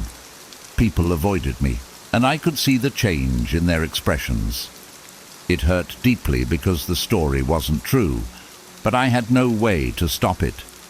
At first, I wanted to confront the person who started it, to set the record straight, but something inside me held back. I realized that no matter how hard I tried, I couldn't control what others said or believed. That's when I turned to a piece of Stoic wisdom from Marcus Aurelius. If it is not right, do not do it. If it is not true, do not say it. I decided to focus on living in a way that proved the rumors wrong, letting my actions speak louder than any gossip. It wasn't easy. There were days when I wanted to scream, "That's not who I am," but instead, I kept showing up with integrity, doing my best and staying kind, even to the person who had wronged me. Over time, people began to see the truth for themselves. The rumor lost its power, and the respect I gained by staying composed outweighed the temporary damage. I learned something valuable through that experience. Gossip is like a wildfire, quick to spread, but easily extinguished by the steady rain of truth. People may talk, but their words don't define who you are. Your actions do. Now, when I hear rumors about myself or others, I remind myself of that lesson. I stay calm, focus on my values, and refuse to let the negativity of others dictate my self-worth. If anything, the experience taught me to be more mindful of how I speak about others. Words are powerful, and I choose to use mine to build others up, not tear them down. And when I focus on my truth, gossip becomes just noise in the background of a meaningful life. 94.2. Fear of change and resistance to growth. I've noticed that not everyone is thrilled when you start to grow or improve yourself. This realization hit me hard during a time when I decided to make some big changes in my life. I wanted to focus on my health, so I stopped drinking and started prioritizing exercise and better eating habits. I was excited and proud of my progress, but not everyone around me shared that enthusiasm. Some friends made subtle comments like, "Oh, so you're too good for us now," or "You've changed." At first, it stung. I wanted them to see that my growth wasn't about them. It was about becoming a better version of myself. But instead of support, I felt resistance. It was confusing and disheartening. Why couldn't they just be happy for me? That's when I stumbled upon Marcus Aurelius's words. Observe constantly that all things take place by change. It reminded me that change is natural, even necessary, and not everyone is ready to embrace it. When we grow, It often shines a light on the areas where others feel stuck. It's not that they hate you, they hate the reminder that they're not moving forward themselves. I started to approach these situations differently. Instead of feeling hurt or defensive, I tried to understand their perspective. Maybe they were scared of being left behind or afraid to confront their own need for change. I also reminded myself that their feelings were outside my control. What I could control was my response, and I chose to keep growing. I stopped apologizing for my progress. I learned to let go of relationships that felt more like anchors than sails. Most importantly, I realized that true friends will celebrate your evolution, not resist it. And those who don't? They're fighting their own battles, and that's okay. Now, whenever I face resistance to my growth, I think of it as a compliment in disguise. It means I'm doing something right. Change is uncomfortable, not just for me, but for those watching, and that's part of the process. The best thing I can do is keep moving forward, living authentically, and inspiring others to do the same, whether they're ready for it or not. 3. Misunderstandings and ineffective communication. I can't count the number of times a simple misunderstanding has caused unnecessary tension in my relationships. One incident sticks out clearly. I was texting a friend about meeting up, and I replied with a short, "Sure, whatever works." To me, it was casual and flexible, but to them, it sounded cold and dismissive. The next time we talked, they were distant, and I couldn't figure out why until they brought up the text. It shocked me how something so small had been interpreted so differently from how I intended. That moment taught me a valuable lesson. The way we express ourselves and how others perceive it are often two very different things.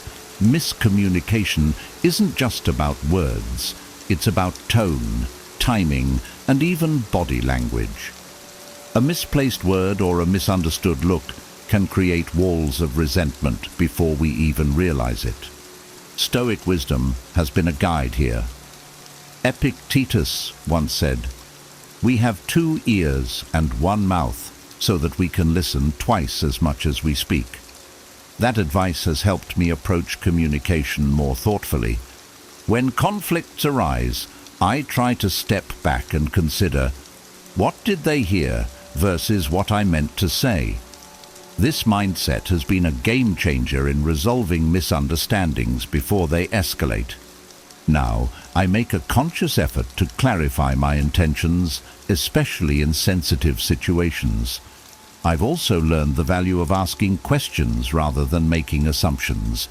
If someone seems upset, I'll ask, "Did I say something that upset you?" Or, "How did that come across to you?" This openness has helped me bridge gaps and avoid unnecessary resentment. Of course, misunderstandings still happen. It's part of being human. But I've found that practicing active listening and showing empathy can make all the difference. When I take the time to hear someone out, even when I disagree, it shows that I value their perspective. Most conflicts rooted in miscommunication can be resolved with patience and a willingness to understand. Looking back, I realize that many of my past conflicts could have been avoided with better communication.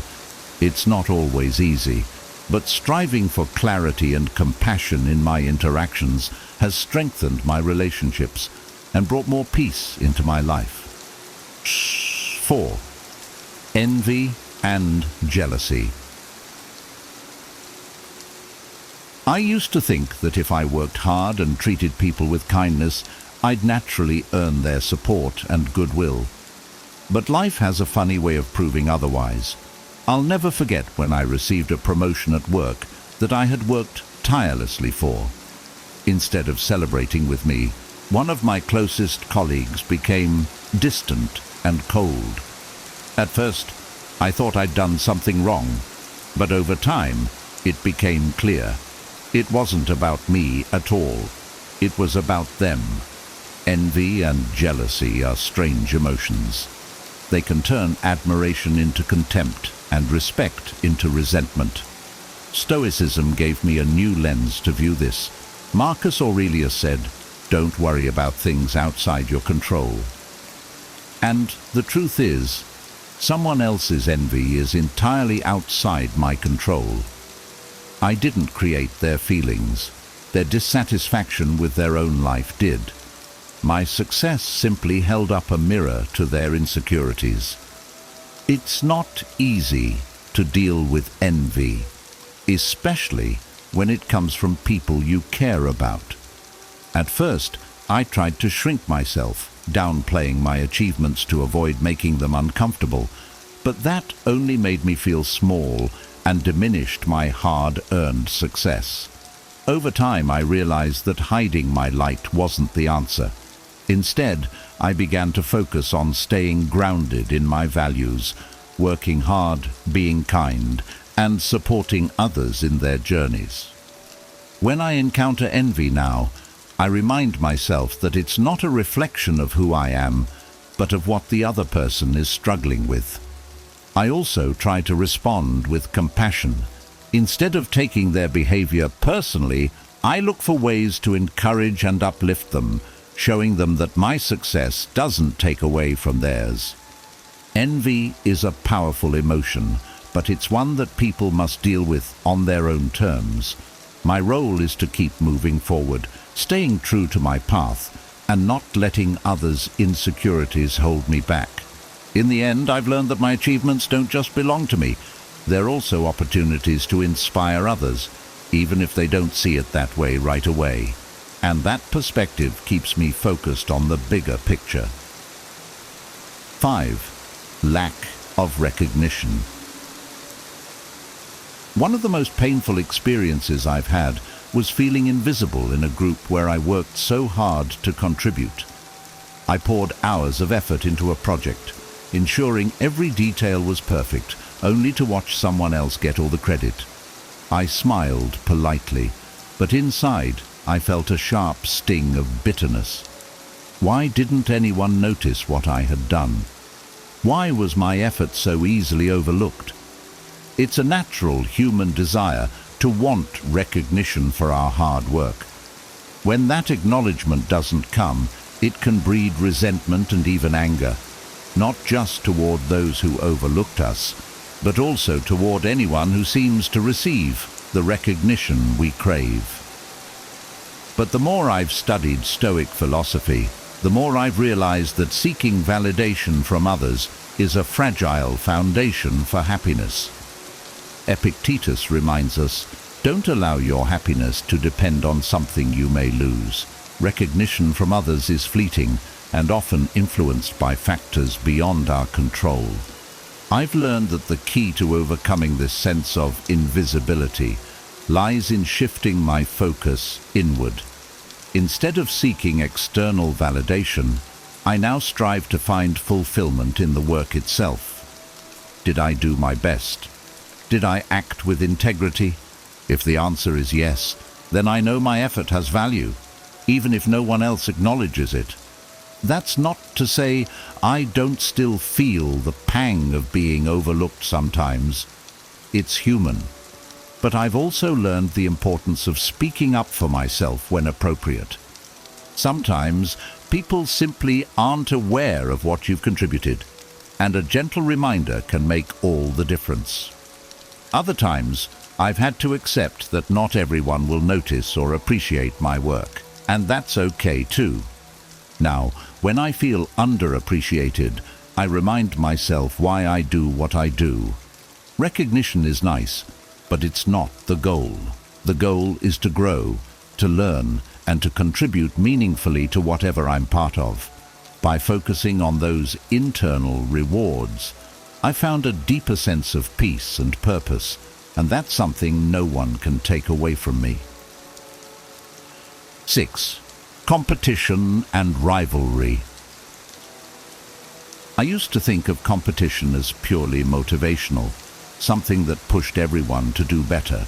But I've learned that competition can easily shift from a healthy drive to a toxic rivalry, especially when emotions like insecurity and jealousy get involved. One experience stands out vividly. A colleague and I were both working toward the same promotion.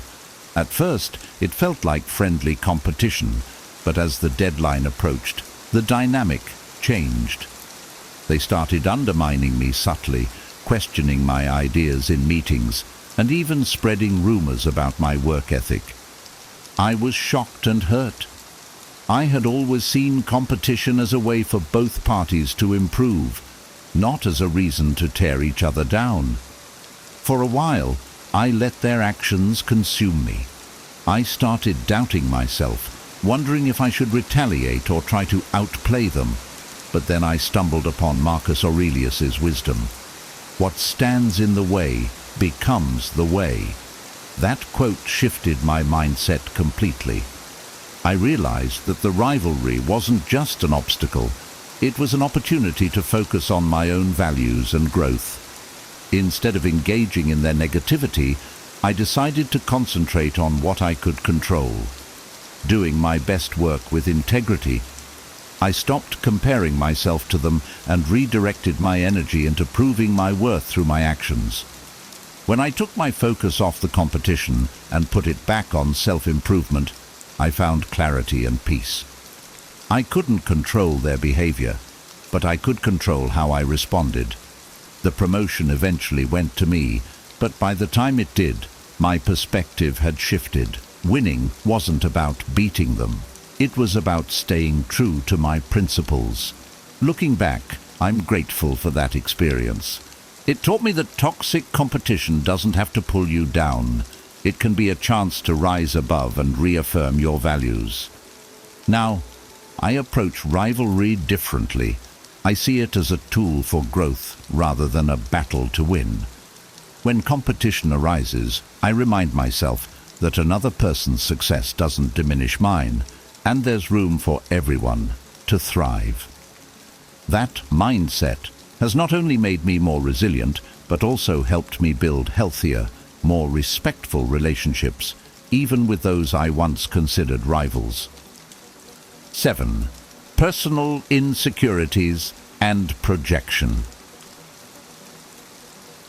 I didn't fully understand the power of personal insecurities until I found myself on the receiving end of someone's misplaced hostility. A co-worker, who always seemed friendly enough, suddenly started acting cold and dismissive toward me. They would roll their eyes during meetings when I spoke or dismiss my ideas without much consideration. It baffled me. What had I done to deserve this? After weeks of frustration, a mutual friend confided in me. The co-worker felt threatened by my recent success in a project they had wanted to lead. At first, I took their behavior personally. I questioned myself. Was I being too assertive? Did I unintentionally overshadow them? But the more I thought about it, the more I realized their hostility wasn't about me. It was about their own insecurities.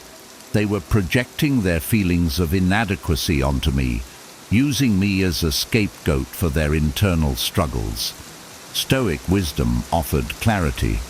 Seneca once said, "We suffer more often in imagination than in reality." This reminded me that their perception of me was rooted in their fears, not in who I actually was. Instead of letting their negativity consume me, I chose to respond with empathy. I didn't confront them or call them out. Instead, I focused on staying consistent in my behavior, kind, collaborative, and respectful. I also started seeing their actions as a reflection of their struggles rather than an attack on me. It shifted my perspective entirely. Their resentment didn't mean I was in the wrong. It meant they were grappling with feelings of inadequacy, and my success had unintentionally triggered those emotions.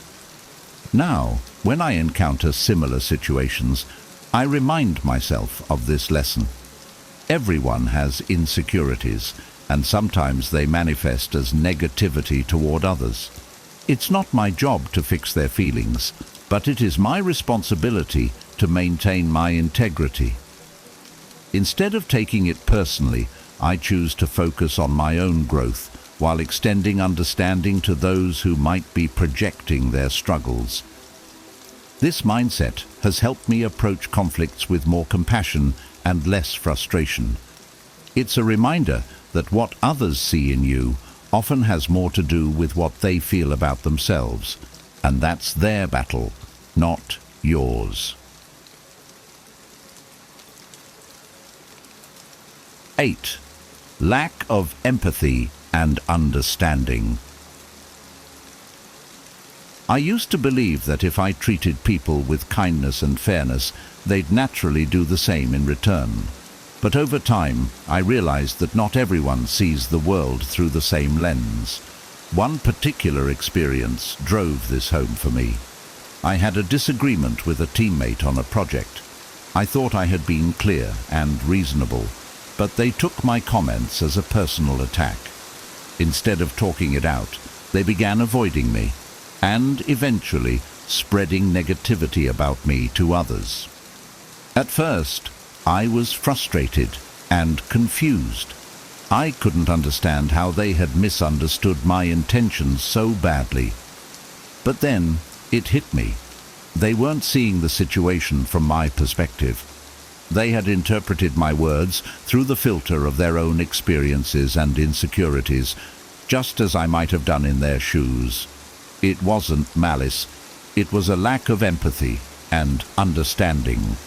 Stoicism has taught me a lot about this dynamic. Marcus Aurelius wrote, "Whenever you are about to find fault with someone, ask yourself the following question: what fault of mine most nearly resembles the one I am about to criticize?" That piece of wisdom shifted my thinking. Instead of getting defensive, I began to reflect on how I might also misinterpret others or fail to empathize in certain situations. I decided to approach the teammate with humility and openness. I apologized for any misunderstanding and explained my intentions clearly, without blaming them. It wasn't an instant fix, but over time, the relationship improved. That experience taught me that many conflicts stem from a lack of mutual understanding, not outright hostility. Since then, I've made empathy a priority in my interactions. When someone seems upset or distant, I ask myself, what might they be going through that I don't see? I've learned to listen more, judge less, and give people the benefit of the doubt.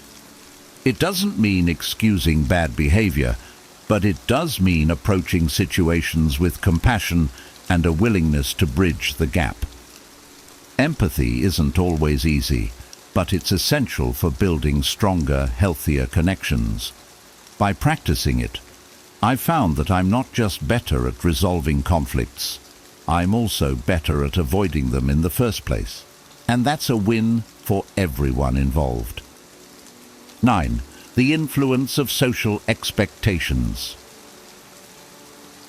I'll never forget the first time I realized how powerful social expectations could be in shaping how others perceive us. When I decided to pursue an unconventional career path, people I thought would support me instead started treating me differently. Some questioned my choices outright, while others seemed to distance themselves. It was subtle but unmistakable. Their disappointment and judgment came not from who I was, but from the fact that I wasn't living up to what they believed I should do.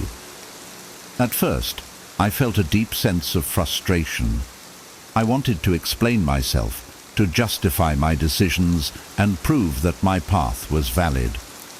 But then I asked myself a simple question: who am I really living for? This reflection brought me back to a core principle of Stoicism. Epictetus said, "It is not the things themselves that disturb us, but our judgments about these things." Their judgments weren't the problem. It was how much I allowed those judgments to affect me. I realized that their discomfort wasn't really about me. My choices challenged the norms and values they had built their lives around. In some ways, I think my decision forced them to confront their own doubts or fears about living authentically. Once I understood this, I stopped feeling the need to justify myself. I let go of trying to win their approval and focused instead on staying true to my own values and goals. Over time, I also learned to embrace the idea that not everyone will understand or accept your path. And that's okay. Some people will come around once they see your conviction, while others may never fully understand.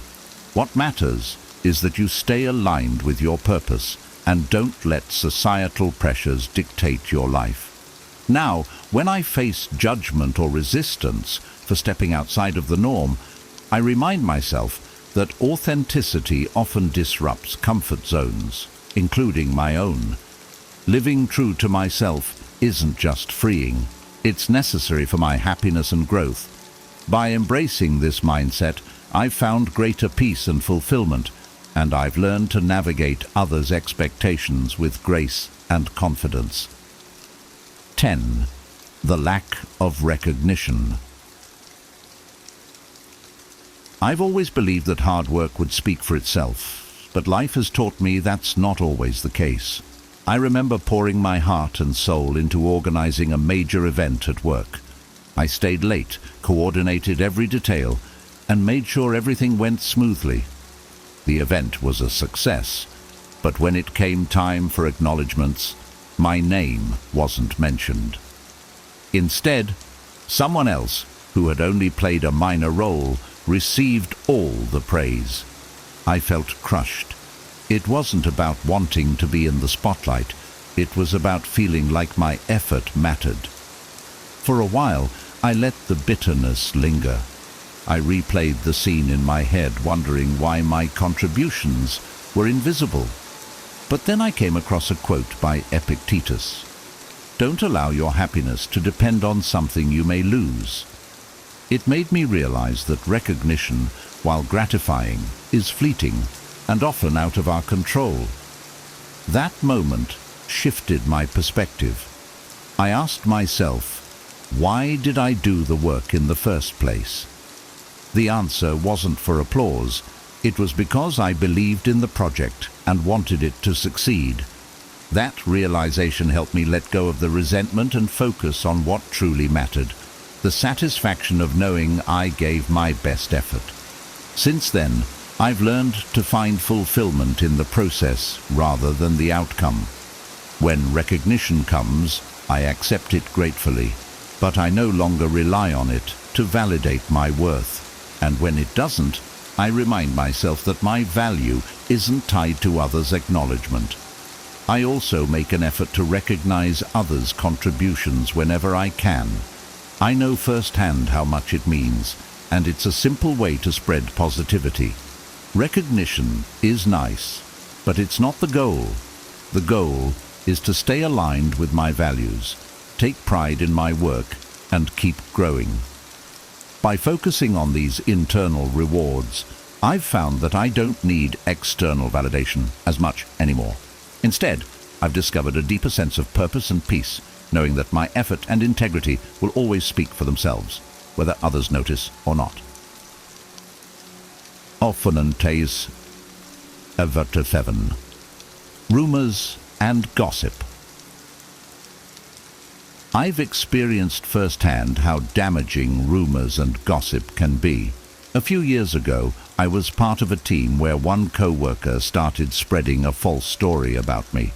I had no idea it was happening until people started acting differently around me. More guarded, less friendly. At first I was confused, wondering what had changed. Then I overheard someone repeating the rumor, and my heart sank. It felt unfair and frustrating. I wanted to confront the person spreading it, to defend myself and set the record straight. But the more I thought about it, the more I realized how futile that would be. Gossip has a life of its own. Trying to chase it down and correct every misstep would only drain my energy and likely make me seem defensive or guilty. Instead, I turn to Stoic wisdom. Marcus Aurelius advises, "If it is not right, do not do it. If it is not true, do not say it." This reminded me that the only thing within my control was my own integrity and actions. If I stayed consistent in living my values, the truth would eventually become clear to those who mattered. I focused on being authentic and kind, even to the person who had started the rumor. It wasn't easy, but I reminded myself that their behavior said more about them than it did about me. Over time, people saw through the falsehoods. My relationships at work improved, and my reputation healed. Not because I fought the rumor, but because I lived in a way that proved it wrong. That experience taught me to rise above gossip and avoid letting it define my self-worth. It also made me more mindful about how I talk about others.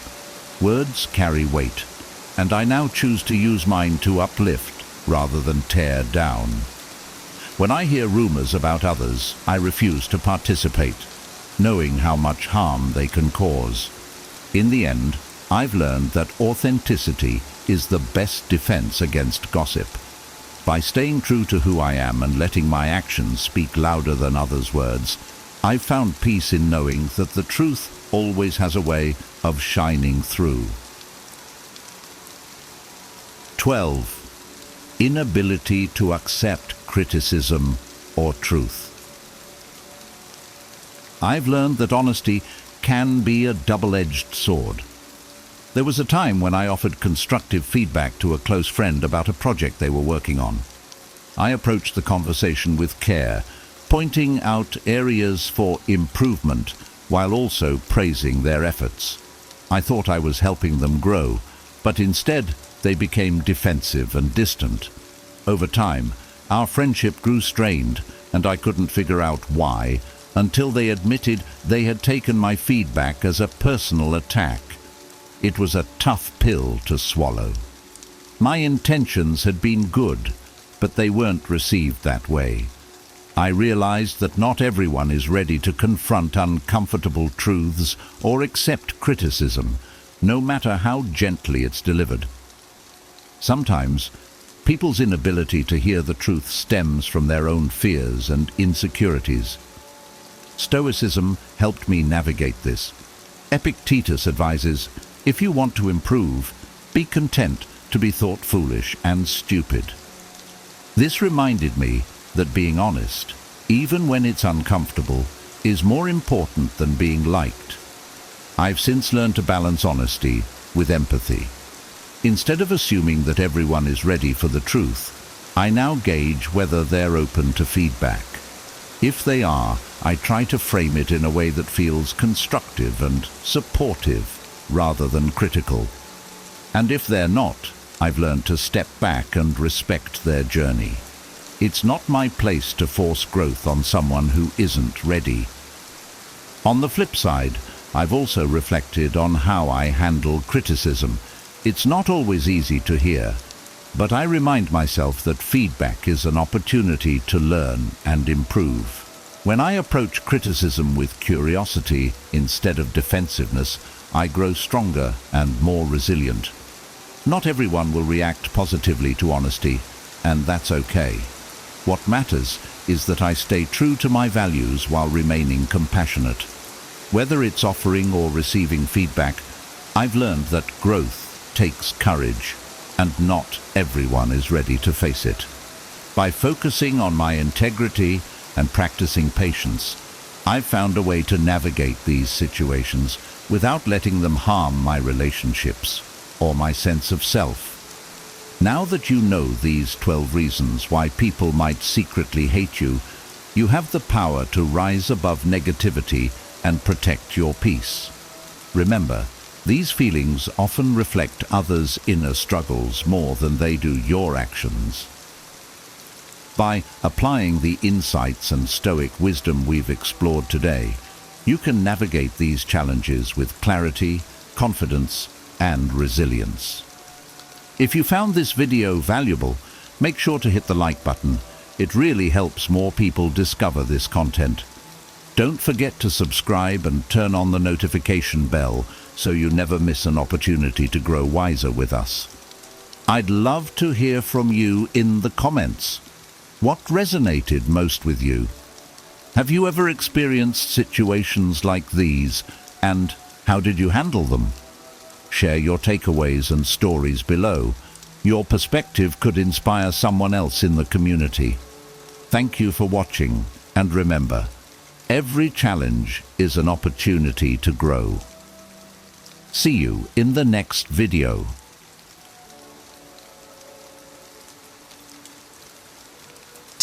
Alarming signs.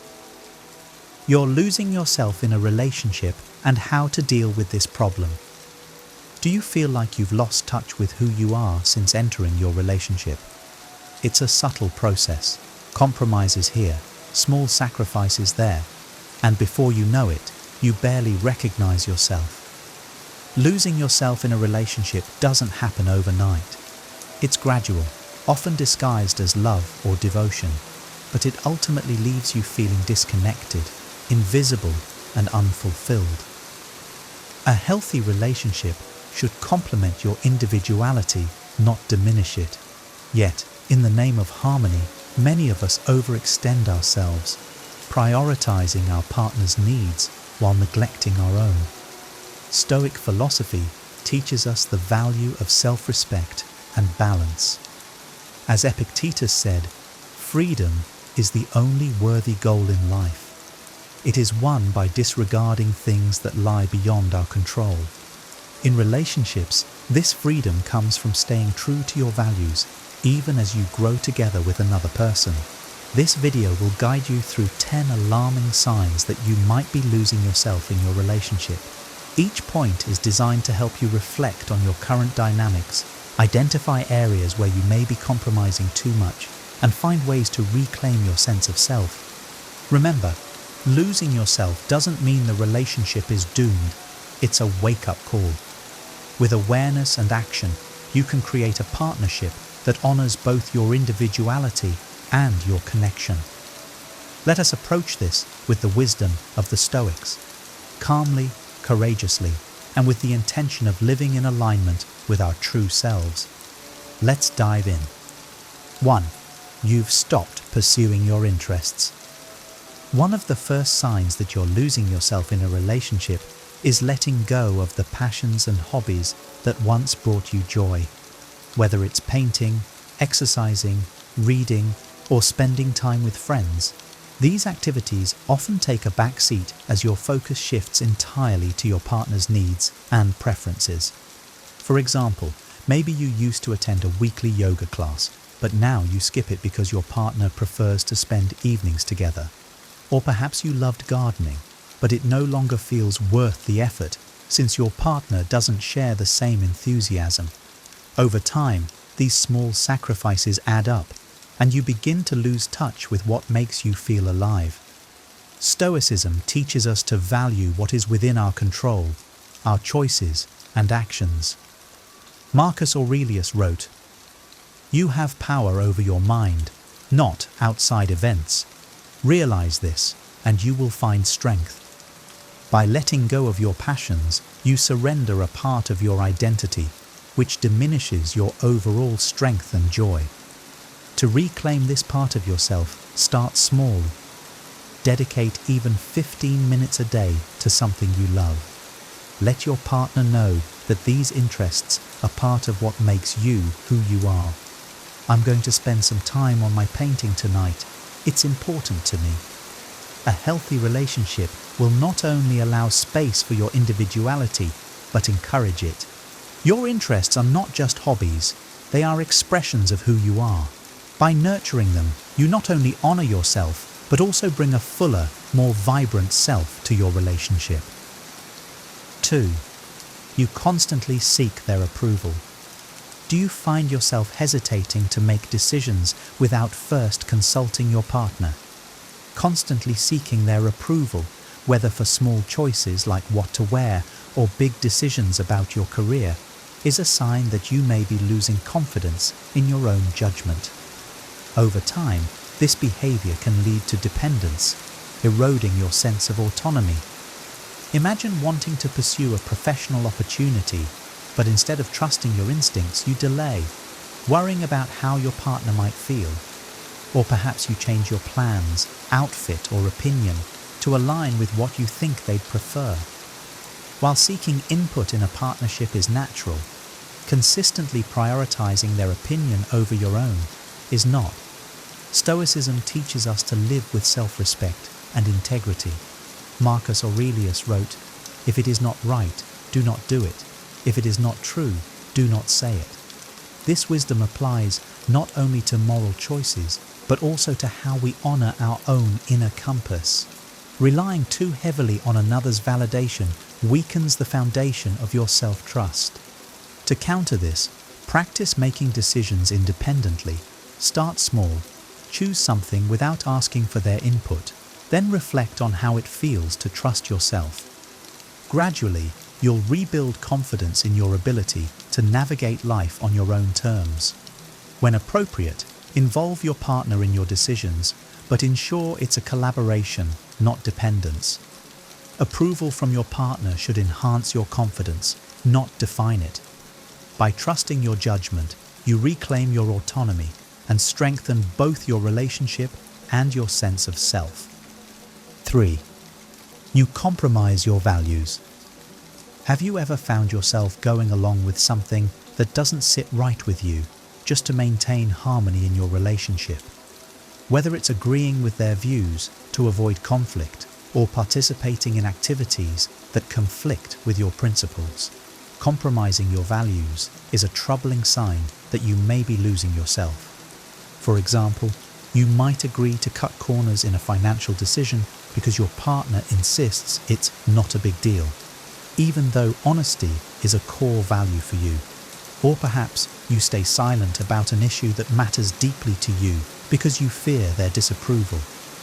These moments may feel minor, but they chip away at your integrity and create internal conflict. Stoicism emphasizes the importance of living in alignment with our values. Epictetus reminds us, "No man is free who is not master of himself." When you betray your principles, you lose mastery over your actions, leaving you disconnected from your true self. To address this, reflect on what matters most to you. Write down your core values and consider whether your relationship supports or challenges them. If you find yourself compromising too often, it's time to have an honest conversation with your partner. Express your feelings calmly. "I feel strongly about value, and it's important that we respect that in our relationship." Living true to your values is non-negotiable. A relationship that forces you to compromise your integrity is not a partnership. It's a loss of self. Stand firm in who you are and let your actions reflect the strength of your character. 4. Your social circle has shrunk. Have you noticed that your friendships and family connections have started to fade since entering your relationship? While it's normal for priorities to shift, completely losing touch with your social circle is a red flag that you might be overly focused on your partner at the expense of other meaningful relationships. Perhaps you used to meet friends for coffee regularly, but now you decline invitations, feeling guilty about spending time away from your partner. Or maybe you've stopped calling family as often because your schedule revolves around your relationship. Over time, these decisions isolate you, leaving your partner as your sole source of connection and support. Stoicism teaches us the value of balance in our relationships. Marcus Aurelius said, "We are made for cooperation, like feet, like hands, like eyelids." This cooperation extends beyond romantic relationships to include friends, family, and the broader community. A fulfilling life requires nurturing a variety of connections, not relying solely on one. Rekindle your social circle by reaching out to friends and family intentionally. Schedule regular catch-ups, even if it's just a quick call or a coffee date. Let your partner know that maintaining these relationships is important to you and your overall well-being. A healthy relationship encourages growth in all areas of life, including your social connections. By fostering a strong support network, you enrich your life and avoid the pitfalls of isolation. True strength comes from balancing love for others with love for yourself and your community. 5. You feel overly responsible for their happiness. Do you find yourself constantly trying to keep your partner happy, even at the expense of your own well-being? While supporting each other is a cornerstone of a healthy relationship, feeling overly responsible for your partner's emotions can leave you drained and disconnected from your own needs. Imagine your partner is upset and you drop everything to comfort them, even if it means neglecting an important task or compromising your own peace of mind. Or you find yourself walking on eggshells, constantly trying to anticipate and prevent anything that might upset them. This pattern often leads to burnout as you take on more emotional labor than is fair or sustainable. Stoicism reminds us that we cannot control others, only our own actions and responses. Epictetus said, "It is not events that disturb people, but their judgments about them." Your partner's happiness is ultimately their responsibility, just as yours is yours. Taking this to heart helps create a balanced, healthier dynamic. To address this, practice setting emotional boundaries. Offer support without overextending yourself. "I'm here for you, but I also need to take care of myself right now." Encourage your partner to take ownership of their emotions while ensuring your own needs are met. A strong relationship is a partnership, not a one-sided effort. By sharing the responsibility for emotional well-being, you foster mutual respect and allow each person to grow independently and together. 6. You've lost your independence. Independence is vital in any relationship, yet it's often one of the first things sacrificed when you begin to lose yourself. Over time, you might find that your decisions, goals, and even daily routines revolve entirely around your partner, leaving little room for your own identity. For example, you stop pursuing personal goals because they don't align with your partner's plans, or you avoid making decisions without first consulting them, even for matters that primarily affect you. This level of dependence may seem harmless at first, but it erodes your confidence and creates an unhealthy dynamic. Stoicism teaches us to preserve our autonomy. Marcus Aurelius wrote, "The happiness of your life depends upon the quality of your thoughts." If your independence is compromised, your sense of self, and therefore your happiness, is weakened. Reclaiming your independence starts with small steps. Set goals that are entirely your own, whether it's pursuing a hobby, taking a class, or advancing in your career. Make decisions that prioritize your needs and desires, and communicate with your partner about the importance of maintaining individuality within the relationship. A healthy relationship doesn't stifle independence, it celebrates it. By reclaiming your autonomy, you strengthen both yourself and the partnership, creating a foundation of mutual respect and balance. 7. You avoid conflict at all costs. Conflict is an inevitable part of any relationship, but avoiding it entirely can be a sign that you're losing yourself. When you suppress your feelings or agree with your partner just to maintain peace, you sacrifice your voice and create an imbalance in the relationship. For instance, imagine your partner suggests something you're uncomfortable with, but instead of expressing your concerns, you go along with it to avoid an argument. Or perhaps you hold back your true feelings about a recurring issue, fearing it will cause tension. Over time, these unspoken conflicts build resentment and distance. Stoicism encourages us to face challenges with courage and rationality. Marcus Aurelius advised, "You must build up your life action by action and be content if each one achieves its goal as far as possible." Addressing conflict constructively is one of those necessary actions for a balanced and honest relationship. Start by expressing your concerns calmly and clearly. "I feel uncomfortable with this, and I'd like to talk about it." Focus on solutions rather than assigning blame. Healthy conflict can strengthen a relationship by fostering understanding and trust, while avoiding it only deepens the divide. A relationship built on suppressed emotions is fragile. By facing conflict with openness and courage, you not only maintain your sense of self, but also nurture a stronger, more authentic connection with your partner. 8. You're neglecting self-care. Have you stopped prioritizing your own physical, mental, or emotional well-being? When you consistently put your partner's needs above your own, self-care often becomes an afterthought.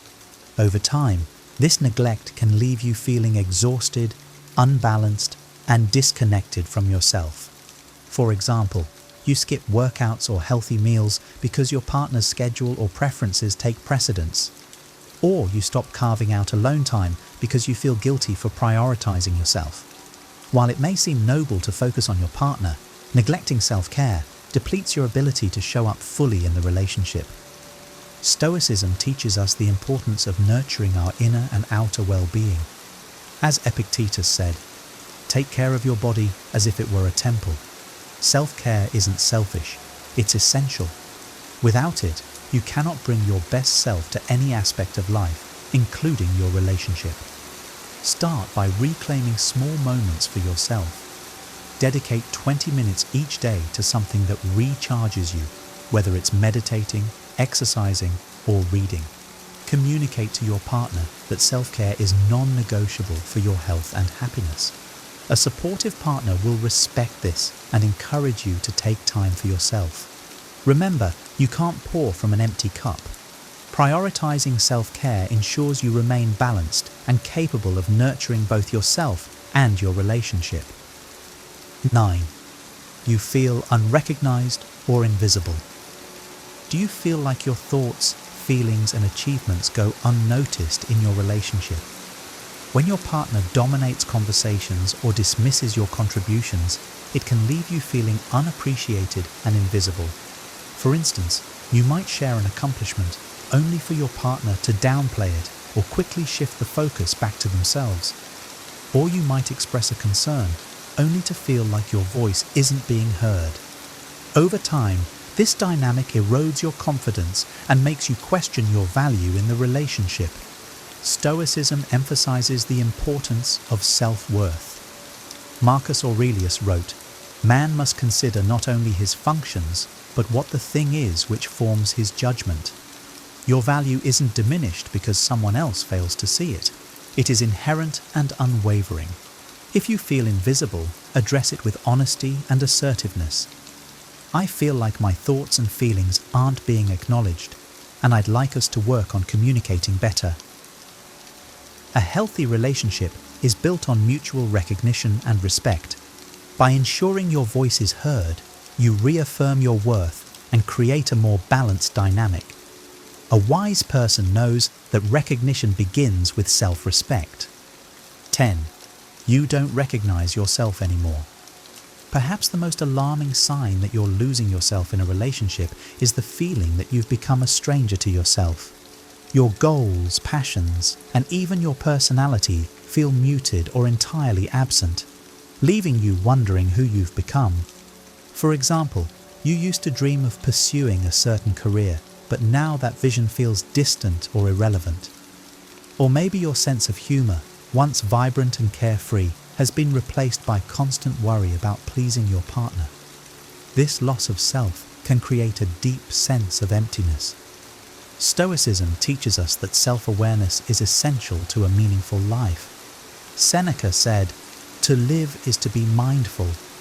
Recognizing when you've strayed from your true self is the first step toward reclaiming your identity. Reconnect with yourself by revisiting your goals, values, and passions. Spend time reflecting on what truly matters to you and take deliberate steps to reintroduce those elements into your life. Communicate your journey to your partner. "I've realized I've lost touch with some parts of myself, and I'd like to focus on rediscovering them." A healthy relationship supports individuality and growth. By rediscovering who you are, you not only strengthen yourself, but also bring greater depth and authenticity to the partnership. As the Stoics remind us, true freedom lies in living authentically and in harmony with our values. Reclaim yourself, and the rest will follow. Solutions: how to reclaim yourself in a relationship. Recognizing that you're losing yourself in a relationship is the first step toward change. The good news is that reclaiming your sense of self doesn't mean ending the relationship. It means rebalancing it.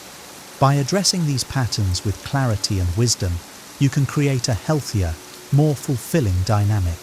Here are practical steps to help you realign with your true self. 1. Practice self-reflection. Self-awareness is the cornerstone of personal growth. Reflect on how you've changed since entering the relationship. Ask yourself, what parts of myself have I let go of, and why? Journaling or meditating can help you uncover where you've compromised too much and what you need to reclaim. Stoicism encourages regular introspection. Marcus Aurelius wrote, "Look within. Within is the fountain of good, and it will ever bubble up if you will ever dig." By understanding your inner needs, you can begin to realign your life with your values. 2.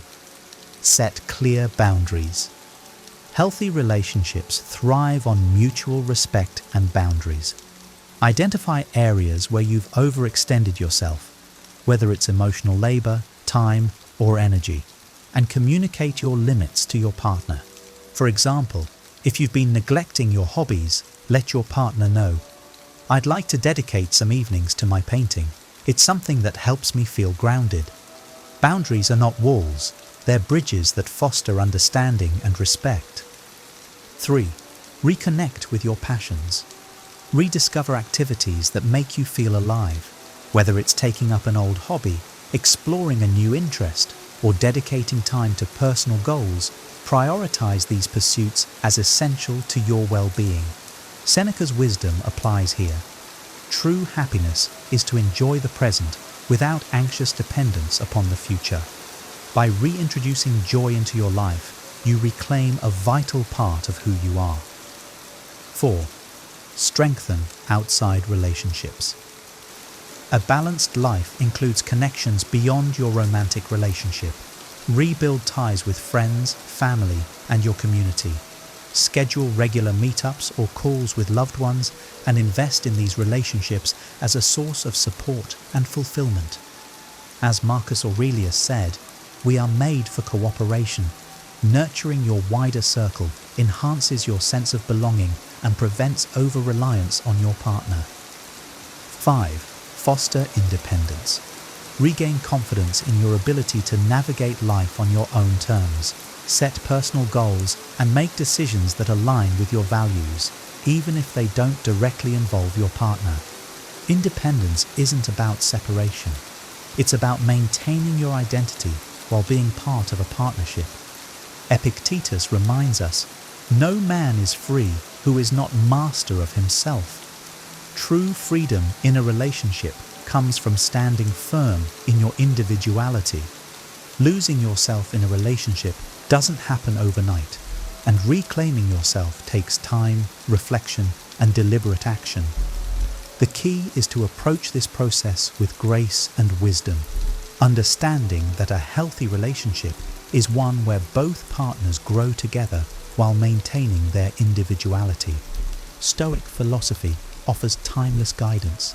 Live in alignment with your values, nurture your inner self, and embrace the strength that comes from knowing who you are. By practicing self-reflection, setting boundaries, and fostering your passions and independence, you can create a partnership that enhances, not erases, your identity. Remember, as the Stoics teach, balance and self-awareness are essential for a fulfilling life. You deserve a relationship that uplifts and inspires you without compromising your sense of self. Take the first step today and trust that by prioritizing yourself, you'll create a healthier, more authentic connection with both your partner and yourself. If you found this video insightful, please give it a thumbs up and subscribe to the channel for more wisdom and guidance on navigating life's challenges. Your support means so much and helps us continue creating meaningful content. We'd love to hear from you. Have you ever felt like you were losing yourself in a relationship? How did you recognize it? And what steps did you take to reclaim your identity? Share your thoughts and takeaways in the comments below. Let's learn from each other and grow together.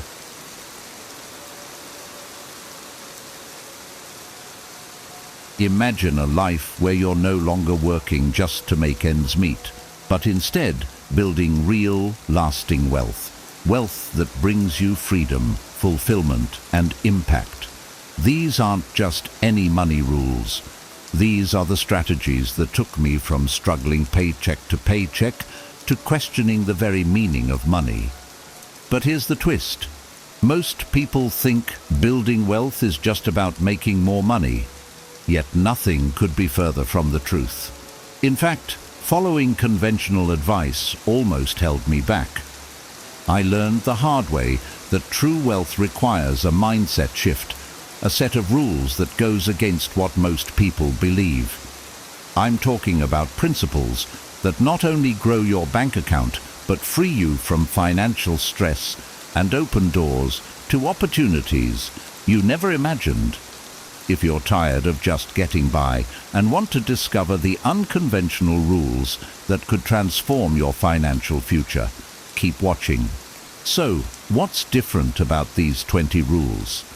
Unlike typical money tips, each of these strategies has been tested in real-life challenges, from saving during lean times to making high-stakes investments. I'll break down each rule in a way that's simple, relatable, and powerful.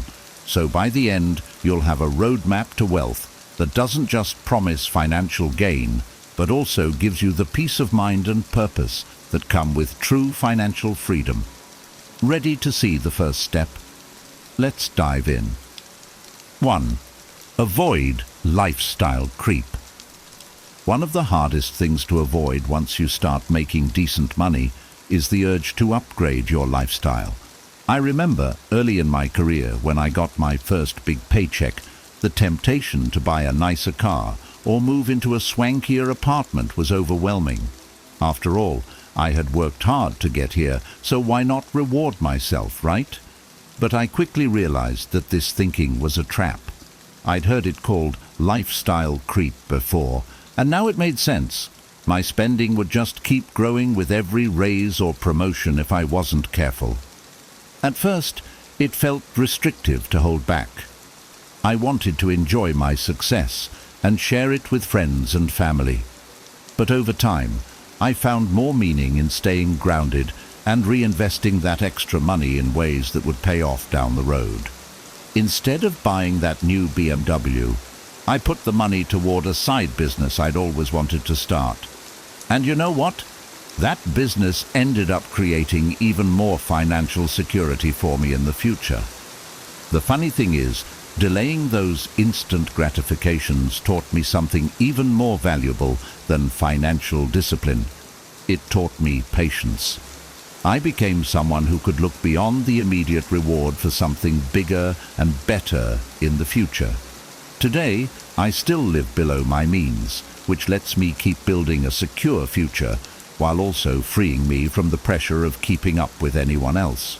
I've realized that true wealth isn't about flashy things. It's about having peace of mind, financial security, and the freedom to make choices without being chained to a lifestyle I can't maintain. 2. Master emotional control. Learning to control my emotions, especially with money, was one of the toughest but most rewarding lessons. I can remember countless times I acted impulsively, buying things because I was stressed or investing in something because everyone else was doing it. But as I look back, I see that the times I stayed calm and rational with my decisions were the times I made the best choices. Emotions, whether it's excitement, fear, or impatience, can cloud judgment and lead to decisions we later regret. For instance, there was a period when the stock market was doing really well. and I felt this intense pressure to jump in on some high-risk stocks that everyone was talking about. I didn't even research them. I just dove in because I didn't want to miss out. When the market took a downturn, I panicked and pulled out, losing quite a bit. That was a wake-up call. I realized that if I was going to make smart financial decisions, I needed to separate my emotions from the process. Now, I take a step back any time I feel those emotions creeping up. I remind myself that wealth building is a marathon, not a sprint. I make it a point to do my research and approach every decision with patience and clarity. Practicing emotional control has saved me from repeating the same mistakes and allowed me to make decisions that align with my long-term goals, not just temporary feelings. 3. Protect your assets. The concept of protecting my assets didn't mean much to me in the early days.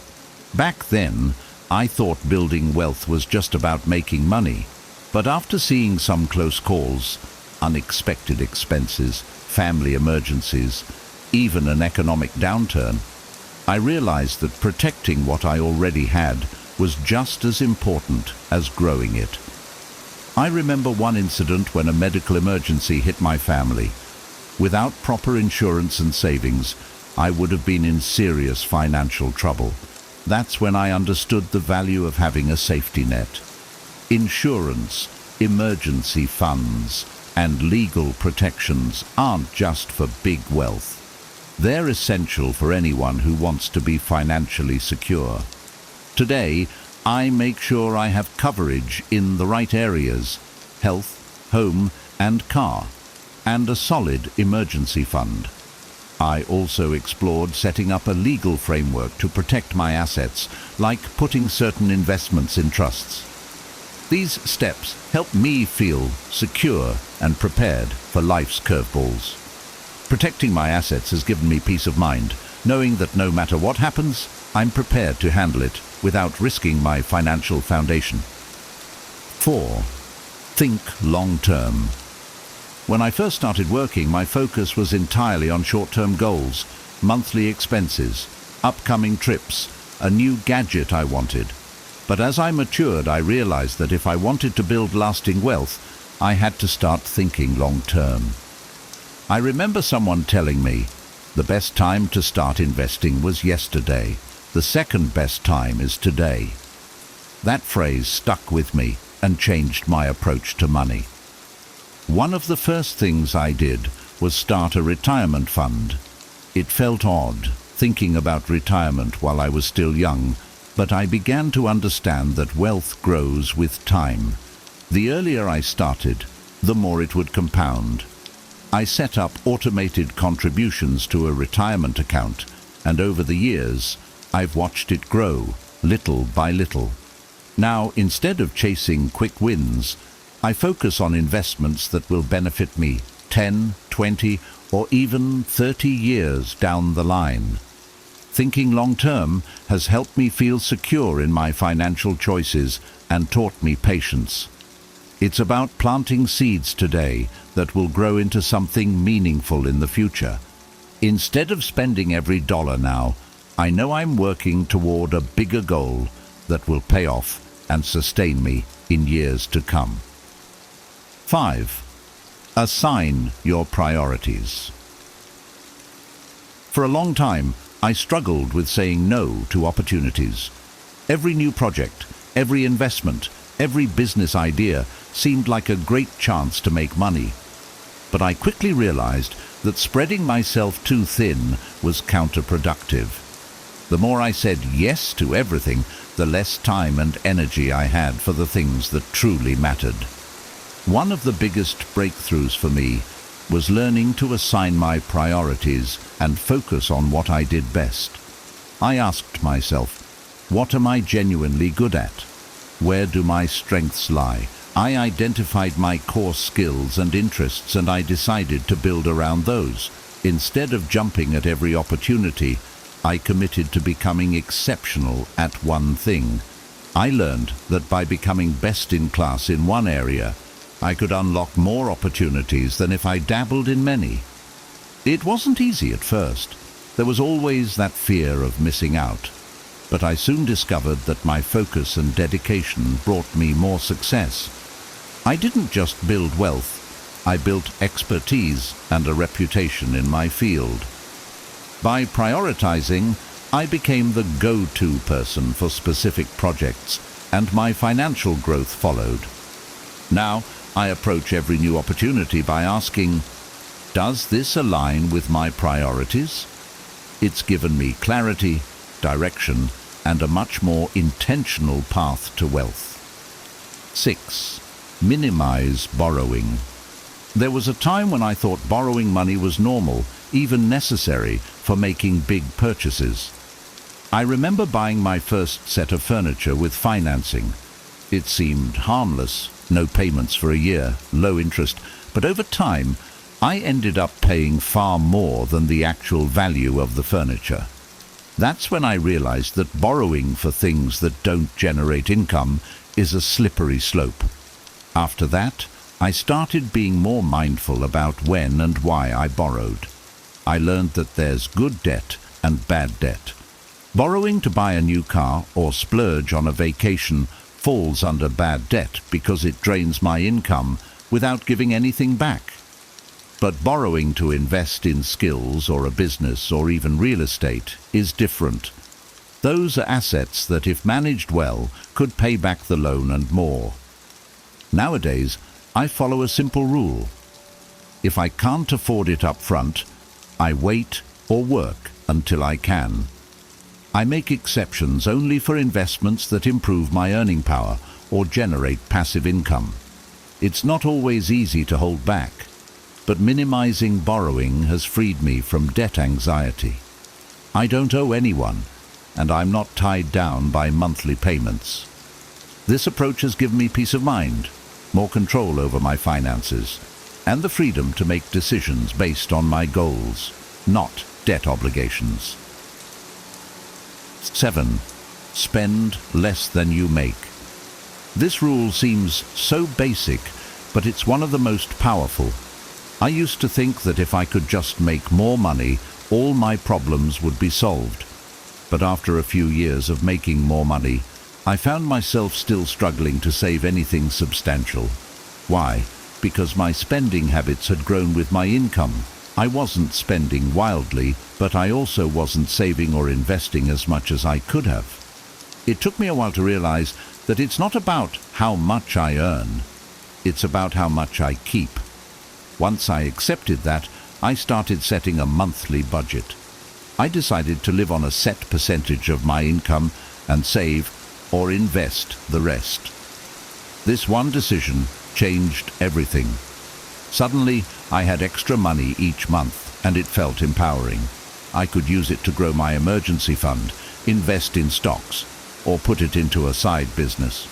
Now, I stick to the habit of spending less than I make, even when my income goes up. I've learned that true wealth doesn't come from earning a huge salary. It comes from consistently saving, investing, and living below my means. This approach has allowed me to build a safety net and work towards financial independence without feeling like I'm constantly chasing the next paycheck. 8. Have a ripcord budget. The idea of a ripcord budget might sound intense, but it's essentially an emergency plan for my finances. This was something I never thought I needed until I faced a sudden job loss early in my career. I had no backup plan and was living paycheck to paycheck, so losing my income was a huge wake-up call. I realized that if I wanted financial security, I needed to be prepared for the unexpected. Now, I keep at least 6 months of living expenses in a separate savings account, just for emergencies. This buffer has been a game changer for me.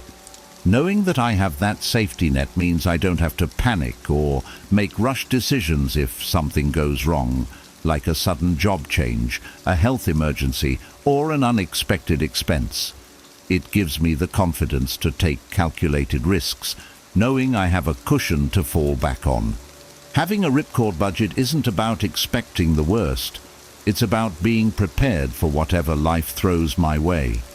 It gives me peace of mind and allows me to focus on building wealth rather than constantly worrying about financial surprises. This safety net has kept me grounded through ups and downs, allowing me to make decisions based on long-term goals, not short-term fears. 9. Create multiple income streams. I used to rely solely on my job for income, believing that if I worked hard, I'd always have financial security.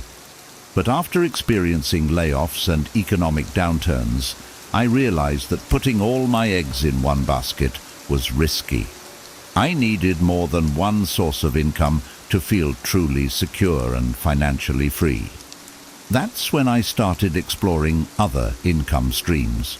I began with small steps, investing in the stock market, starting a side business, and exploring real estate.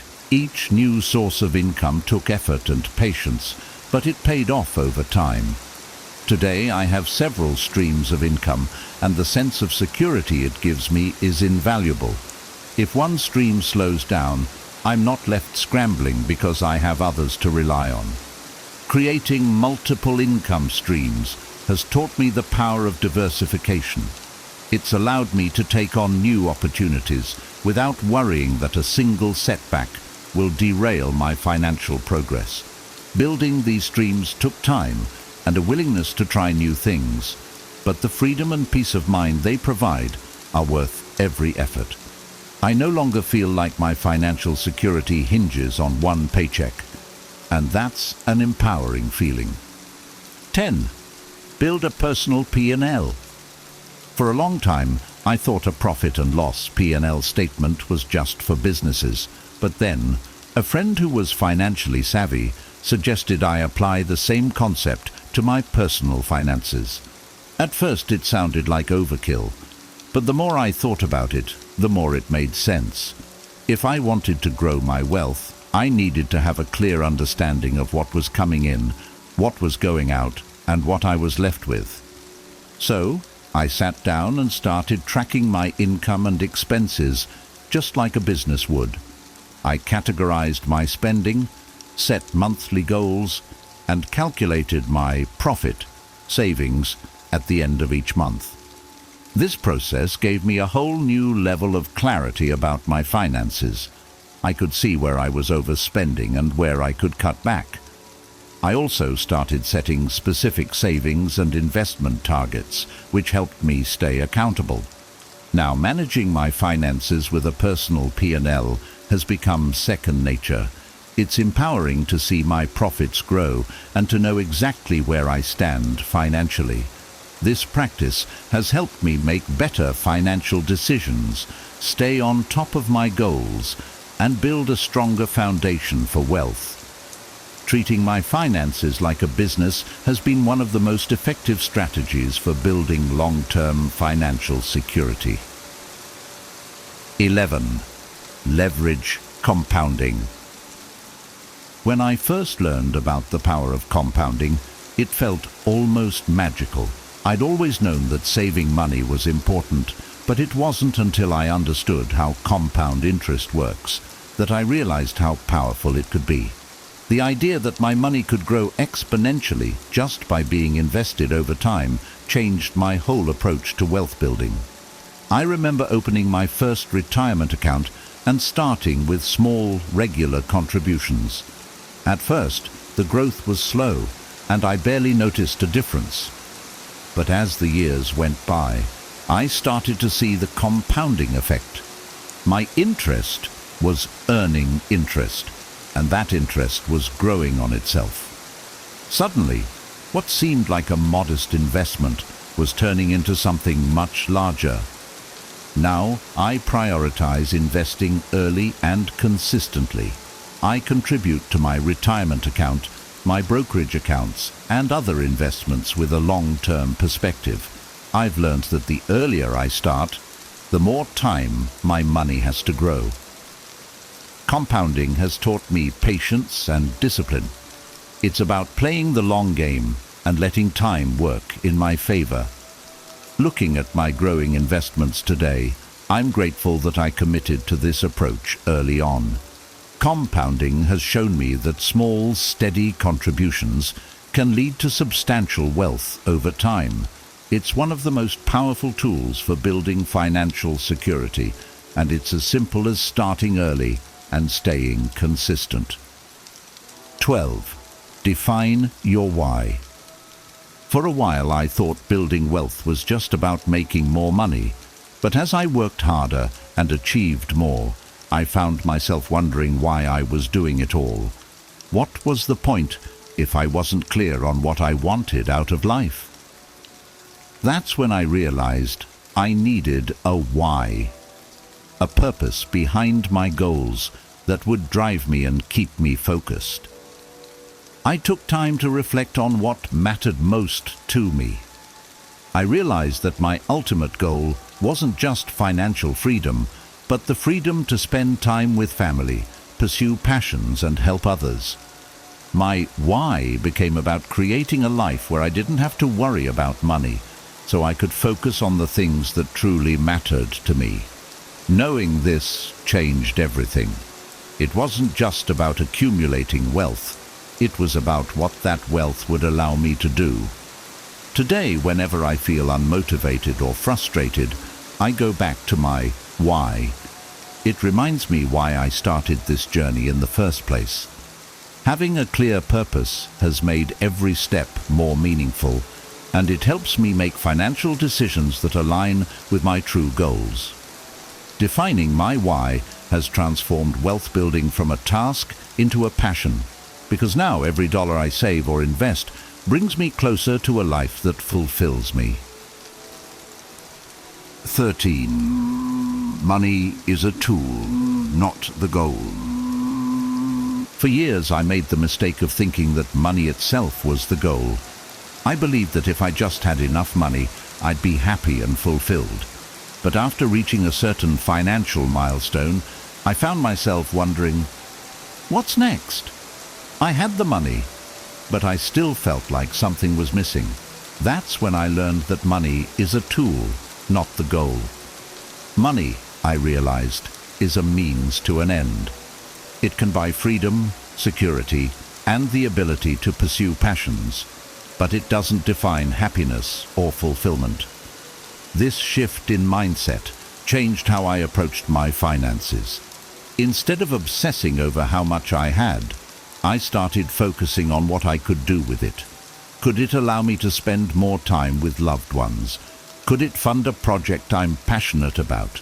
Could it give me peace of mind?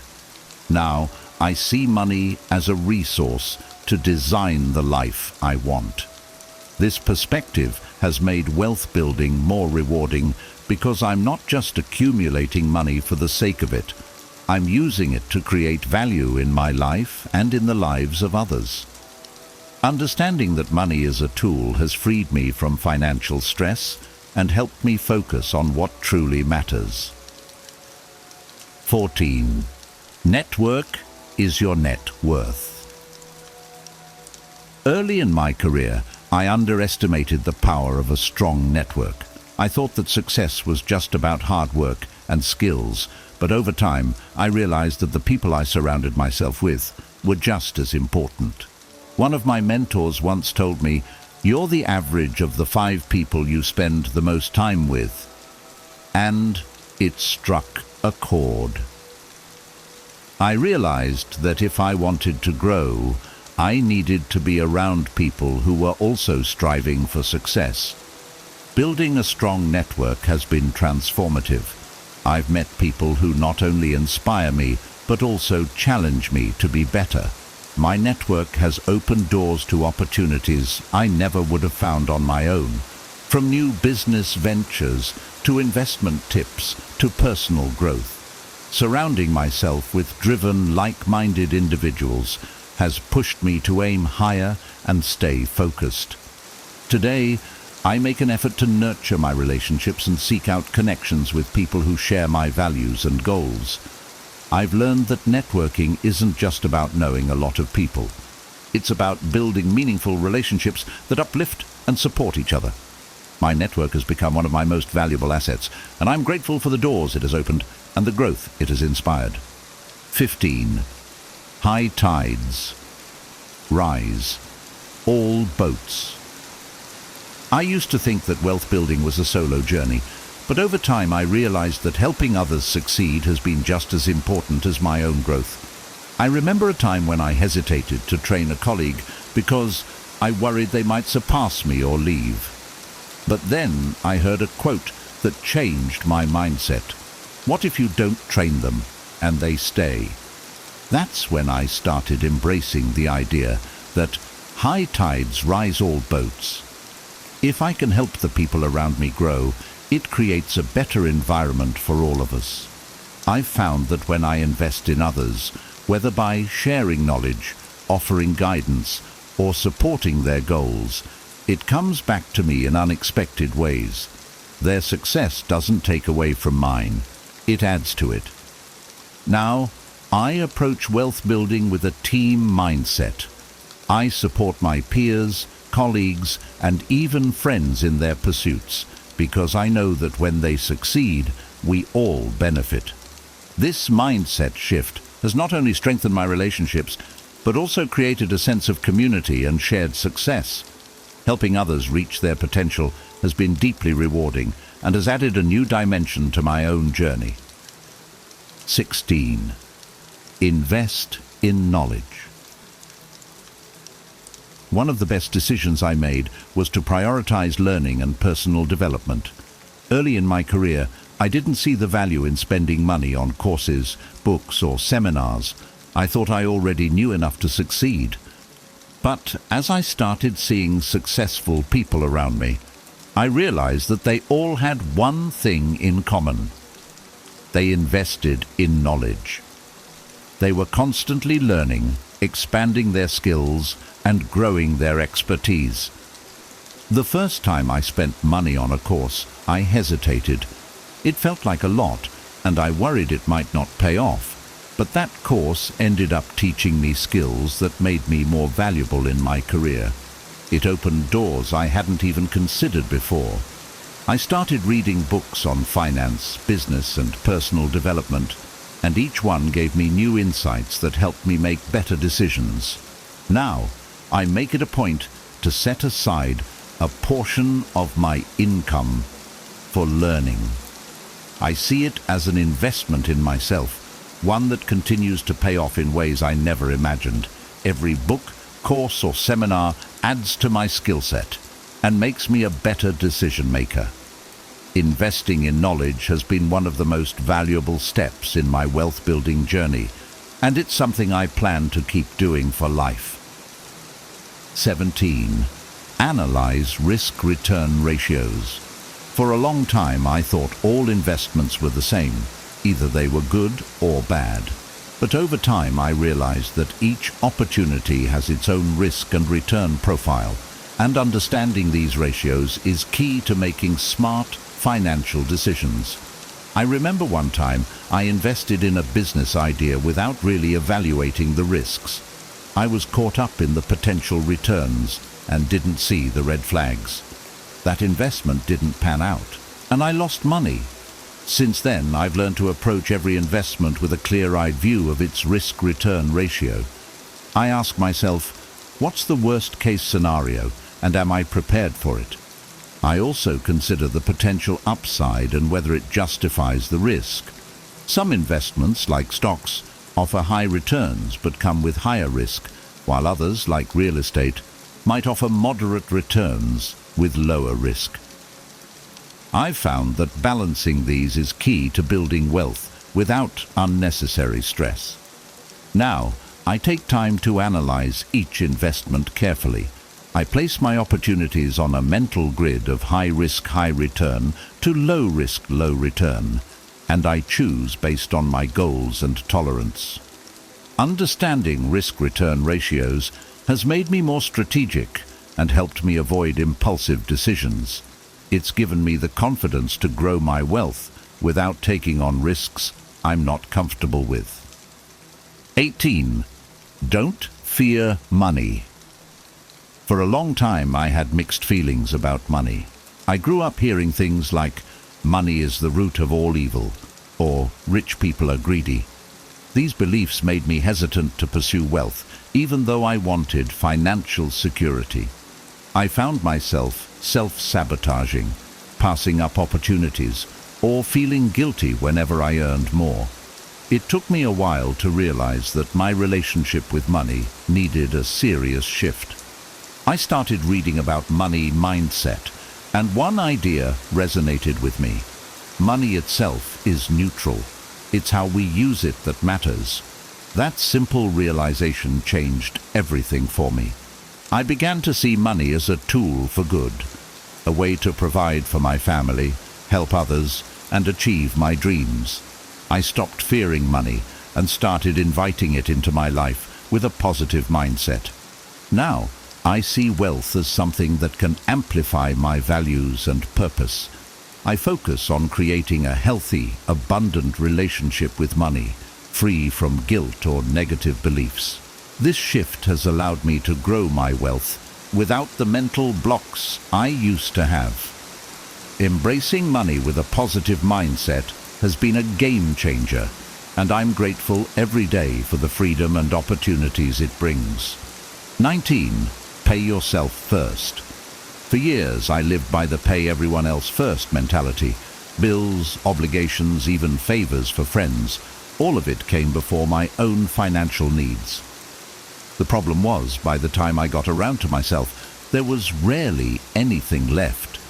It felt like I was working hard, but getting nowhere financially. Then, I read about the concept of paying yourself first, and it clicked. I decided to make a simple change. Every time I got paid, I'd put a percentage into savings or investments before anything else. At first, it felt strange, like I was breaking some unspoken rule, but over time, it became a habit. By putting myself first, I started building a small but growing safety net. I began to feel more secure, knowing I was making progress toward my financial goals, no matter what else was going on. Now, paying myself first is a non-negotiable part of my budget.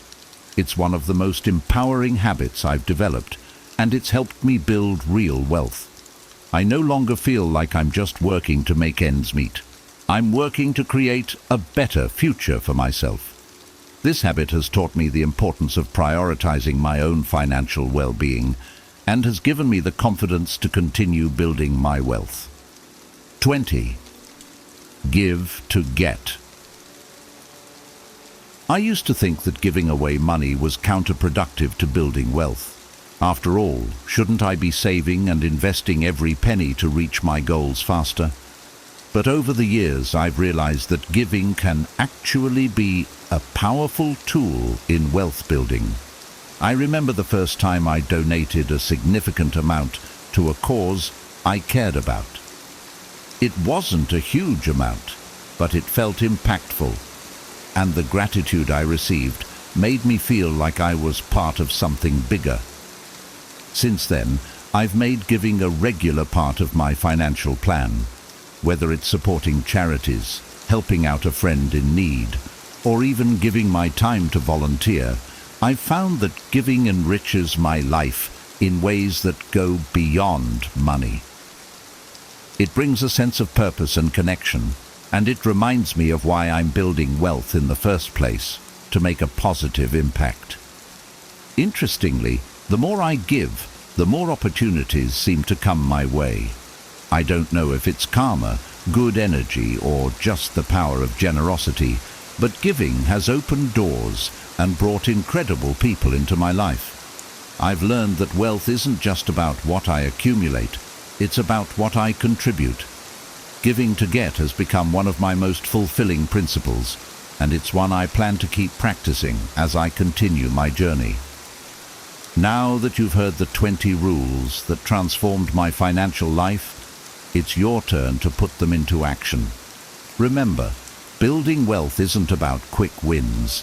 It's about consistent, smart decisions that lead to long-term freedom. I hope these rules not only inspire you, but also give you practical steps to start creating the financial future you want.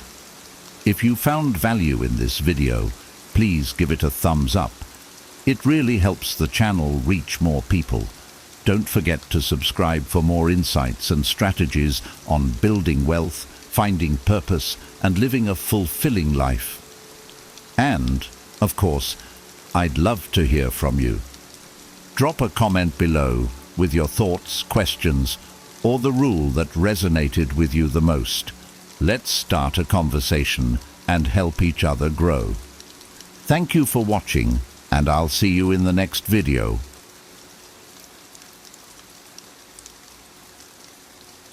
In today's world, many men struggle to understand what truly attracts women.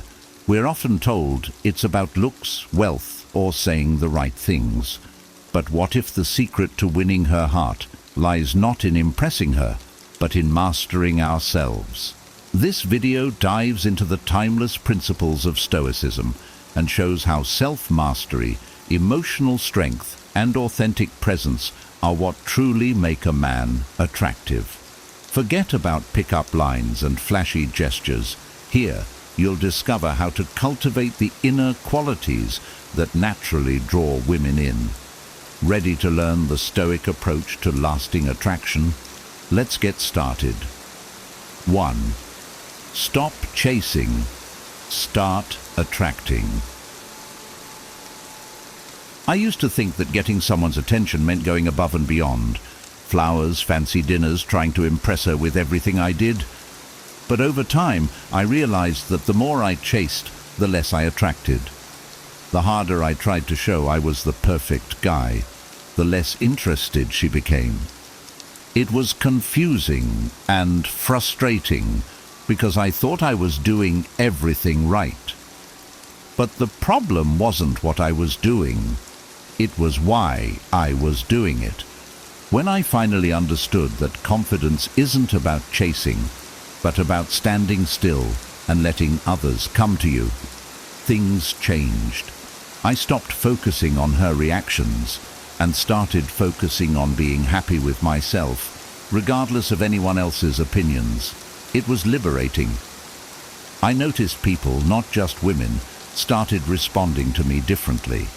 I didn't need to constantly try to please them.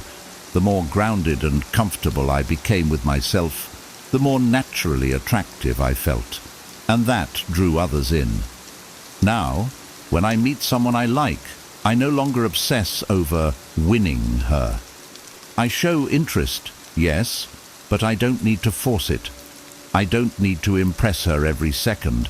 I'm happy just being myself. It's amazing to see how this simple shift, from chasing to attracting, has changed my relationships.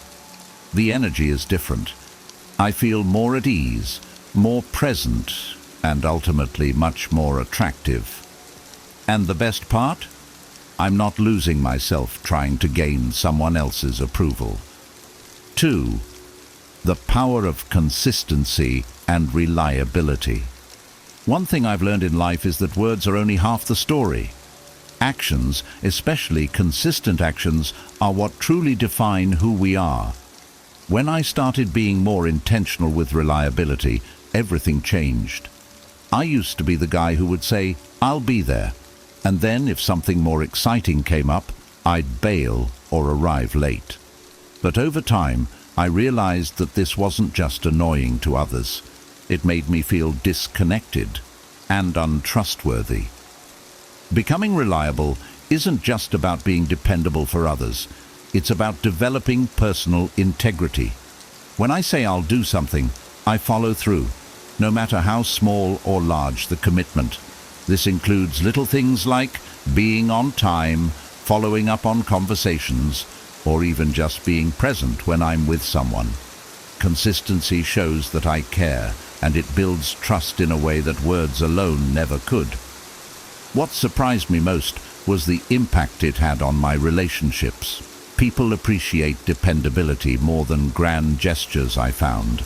Whether it's friends, family, or a romantic partner, showing up when you say you will, Keeping promises and being the same person each time they see you strengthens bonds more than any big moment ever could.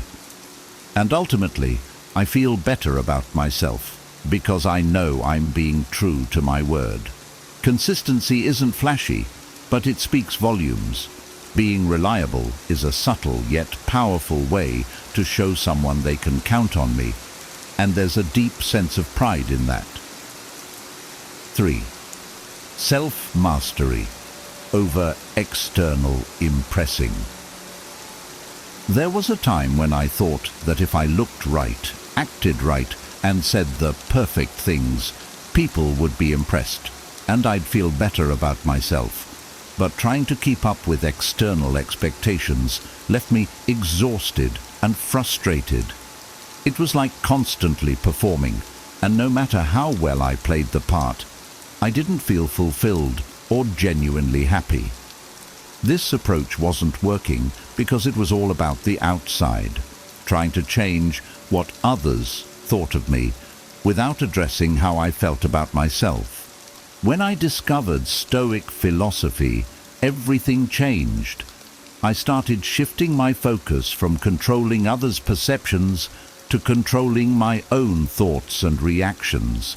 The biggest lesson: true confidence comes from mastering myself, not from trying to impress anyone else.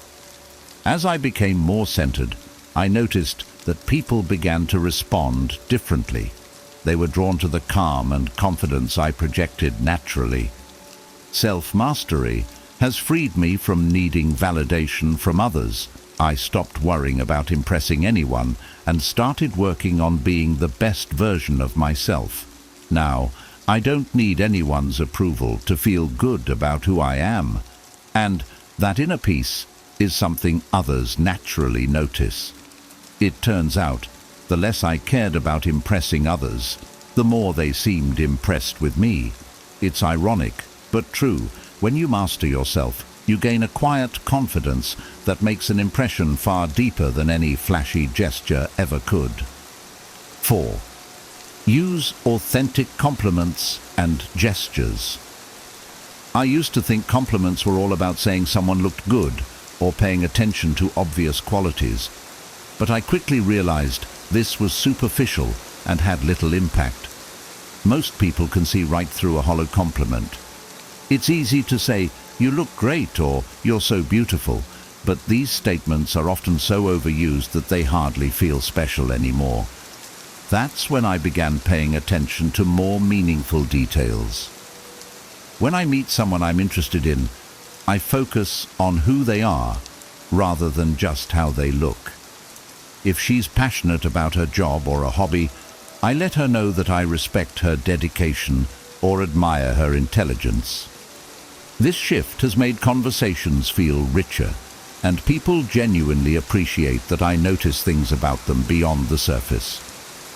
One of my favorite ways to connect is to remember small details. If she mentions a favorite author or something she's going through, I'll bring it up later, maybe even surprise her with a book or ask her how things are going. These small gestures go a long way because they show I'm actually listening and that I care. There's no need for grand gestures or over-the-top compliments. Authenticity and attentiveness have become my superpowers in relationships, allowing me to connect with people on a deeper level. I find this approach more fulfilling, and it often leaves a lasting impression that superficial flattery never could. 5. Handle rejection calmly. No one enjoys rejection, and for the longest time I struggled with it. I'd overthink every little interaction, wondering what I did wrong or what I could have done differently. But then I realized that taking rejection personally was only holding me back. Stoicism taught me a different approach, to see rejection as a part of life that I don't have to take personally. When I started seeing rejection through this lens, I felt liberated. I realized I couldn't control how others felt or responded. All I could control was how I reacted. So, instead of obsessing over why someone wasn't interested, I began focusing on what I learned from each experience and how I could grow. Rejection no longer felt like a failure. It became an opportunity to build resilience and self-awareness. Now, if things don't go my way, or if someone isn't interested, I stay calm and composed. This mindset has made me more confident and less afraid to put myself out there. Ironically, handling rejection gracefully has made me more attractive because I don't let disappointment control me. I'm not desperate or anxious. I'm just focused on being my best self. And that calm confidence? It's something people notice. Stoicism has taught me to see rejection as just another experience, not a measure of my worth. And that has been life-changing. 6.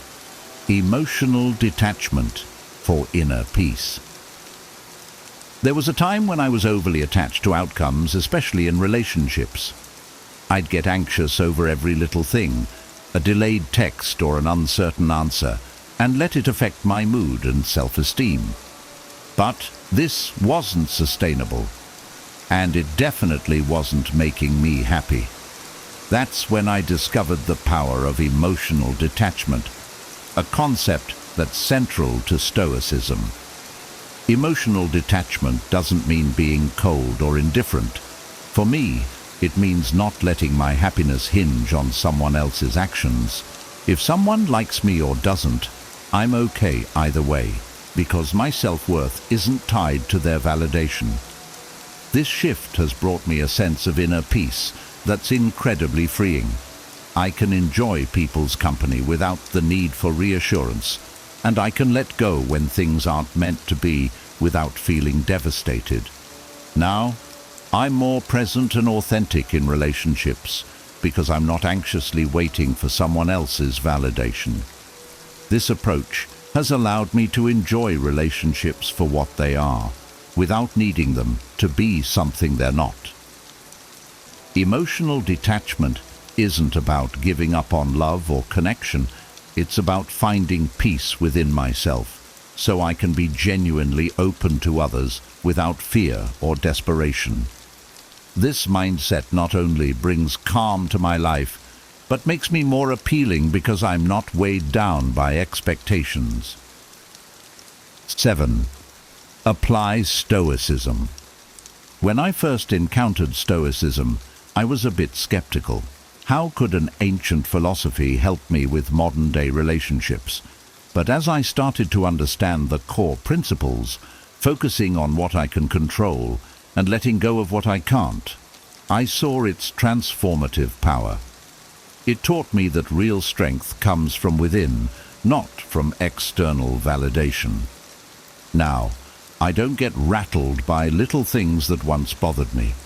If someone cancels a plan or doesn't respond to my message right away, I'm fine, because I've learned to control my own reactions.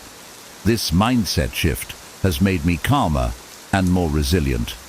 I don't need constant reassurance from others because I'm confident in myself. Stoicism has become a grounding force in my life, allowing me to stay balanced even when things get chaotic. I'm not chasing after anyone's approval, and I'm not bending over backward to make things work. Instead, I'm present, stable, and genuinely content. This has not only improved my relationships, but has also given me a peace of mind that I never had before. Stoicism isn't just a philosophy, it's a way of living that helps me show up as my best self in every situation. 8. Strong body language. One day, I caught a glimpse of myself in the mirror, and it hit me. My body language was saying something entirely different from what I wanted to project. I realized I was often slouched, fidgeting, or avoiding eye contact when I was nervous. That's when I decided to focus on my body language, because I wanted to project confidence, not insecurity. Now, whenever I enter a room, I take a moment to stand tall, relax my shoulders, and make eye contact. I've learned that body language is a huge part of how others perceive us. Even when I'm not feeling super confident, I can control how I present myself physically. Holding eye contact and moving deliberately has a powerful effect. It not only makes me feel more in control, but also makes others view me as confident and self-assured. Mastering my body language has improved my self-confidence immensely. I no longer feel like I'm trying to hide or make myself smaller. Instead, I own my space, and that subtle shift in posture and eye contact speaks volumes. I've realized that confidence isn't just about what you say. It's about how you show up in every moment. Body language is a silent yet powerful communicator, and now I use it to convey calm strength. 9. Focus on personal growth and purpose. I used to think relationships were the ultimate goal, the thing that would make me feel complete. But over time, I realized that true fulfillment comes from within, from personal growth and having a clear sense of purpose. Now, I invest my energy into becoming the best version of myself, and this has changed everything. Pursuing my interests, working on my goals, and building a life I'm proud of have given me a sense of purpose and direction that I used to seek from others.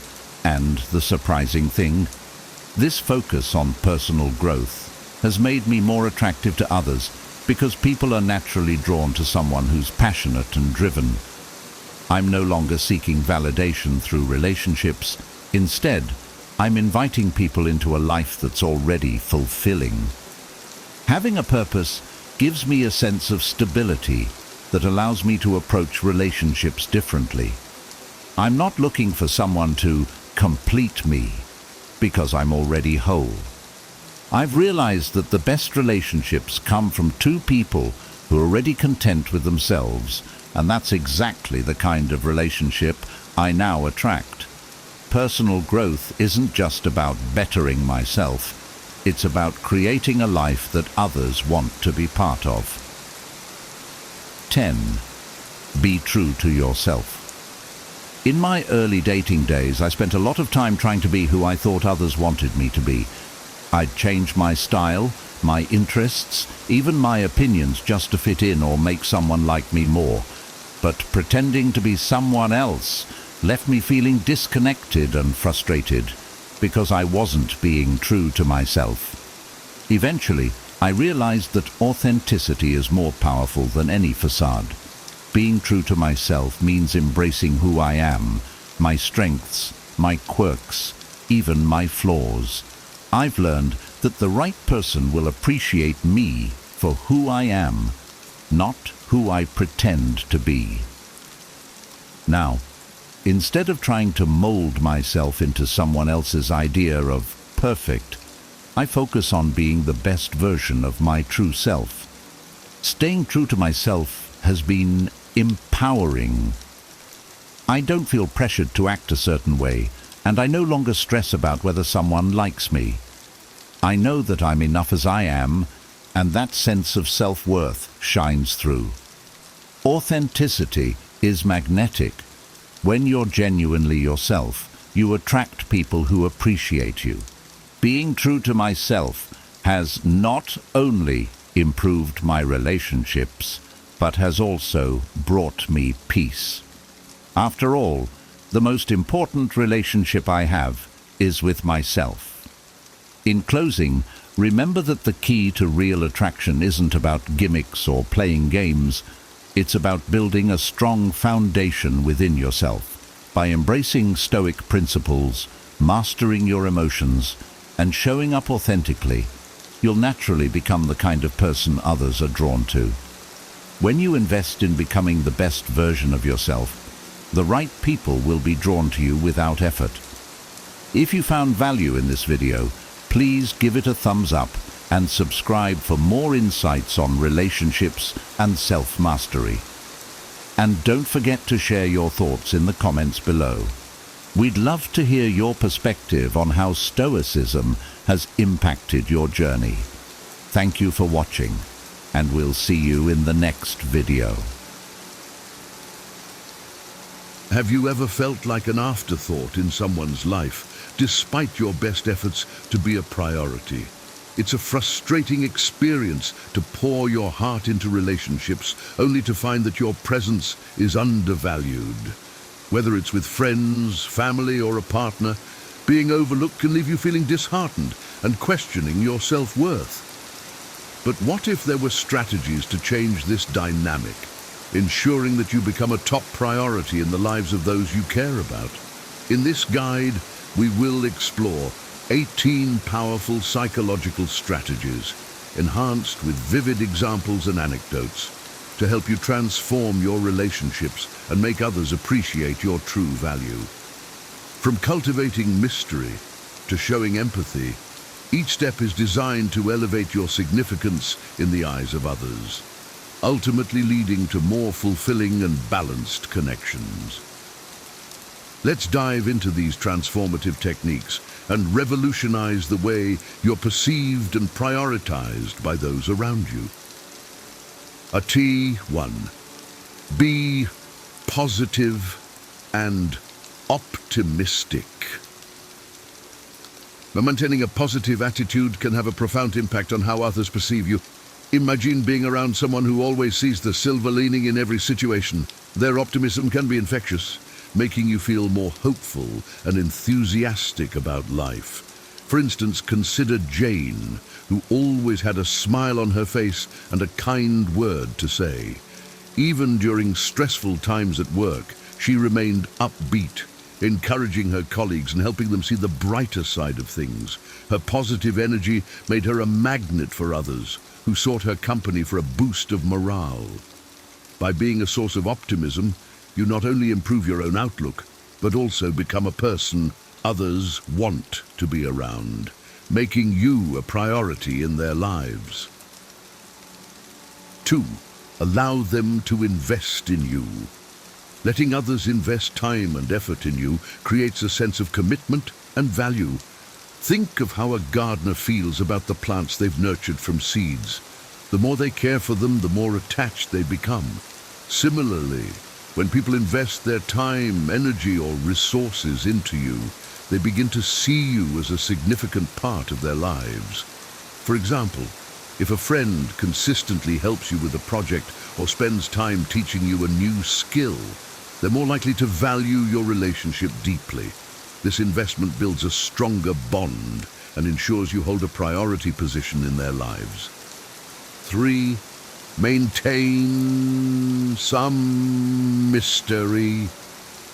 Keeping an air of mystery can be incredibly captivating. People are naturally drawn to the unknown, much like a moth to a flame. Consider the allure of a good mystery novel that keeps you turning pages late into the night. In relationships, revealing everything about yourself too quickly can diminish the excitement. Instead, drop hints about your interests and leave some stories for later. For example, if you're passionate about a unique hobby like underwater photography, mention your latest dive, but save the details for another conversation. This approach keeps others intrigued and eager to learn more about you, ensuring you remain a priority in their thoughts. 4. Encourage their growth. Supporting someone's personal and professional growth can solidify your importance in their life. Think of a mentor who not only teaches but also inspires their mentee to reach new heights. For instance, if your partner's aiming for a promotion at work, help them prepare for their interviews, celebrate their small victories, and offer constructive feedback. When you show genuine interest in their progress and encourage their aspirations, you demonstrate that you care deeply about their future. This kind of support fosters a strong emotional connection, making you an invaluable part of their life and someone they prioritize. 5. Stop initiating communication all the time. Taking a step back from always being the one to initiate communication can shift the dynamics in your favor. When you're always the first to call or text, it can create an imbalance where the other person may start taking you for granted. Consider Sarah, who decided to stop texting her friend first for a week. Initially, she feared the silence, but soon her friend reached out, realizing how much they missed their conversations. By allowing others the space to initiate contact, you create a sense of mutual effort and appreciation. This not only balances the relationship, but also makes you a priority in their life, as they actively seek your presence. 6. Express appreciation and gratitude. Regularly expressing appreciation and gratitude can significantly strengthen relationships. Imagine the joy of receiving a heartfelt thank you note from a friend for simply being there. This small act of recognition can make you feel valued and cherished. For instance, if your colleague stays late to help you with a project, take a moment to express your gratitude sincerely. Tell them how much their support means to you and how it made a difference. Such gestures of appreciation build positive feelings and reinforce the bond between you, ensuring that you become someone they hold in high regard and prioritize in their life. 7. Respect their boundaries. Understanding and respecting personal boundaries is crucial in any relationship. Imagine a neighbor who constantly drops by unannounced versus one who respects your space and checks if it's a good time before visiting. The latter is more likely to be appreciated and valued. For example, if a friend seems overwhelmed with their workload, give them space instead of insisting on plans. Let them know you understand and are there for them when they're ready. This respect for their boundaries shows maturity and consideration, fostering a deeper trust. As a result, they will prioritize your relationship, knowing that you value their personal space and needs. 8. Create the fear of losing you. Creating the fear of losing you can make others realize your value. It's a powerful psychological technique, but it must be used wisely. Consider John, who felt taken for granted by his friends. He decided to become less available, focusing on his own hobbies and spending time with new people. His friends soon noticed his absence and began to reach out more, realizing how much they missed his presence. By stepping back slightly and investing time elsewhere, you can create a sense of urgency and appreciation.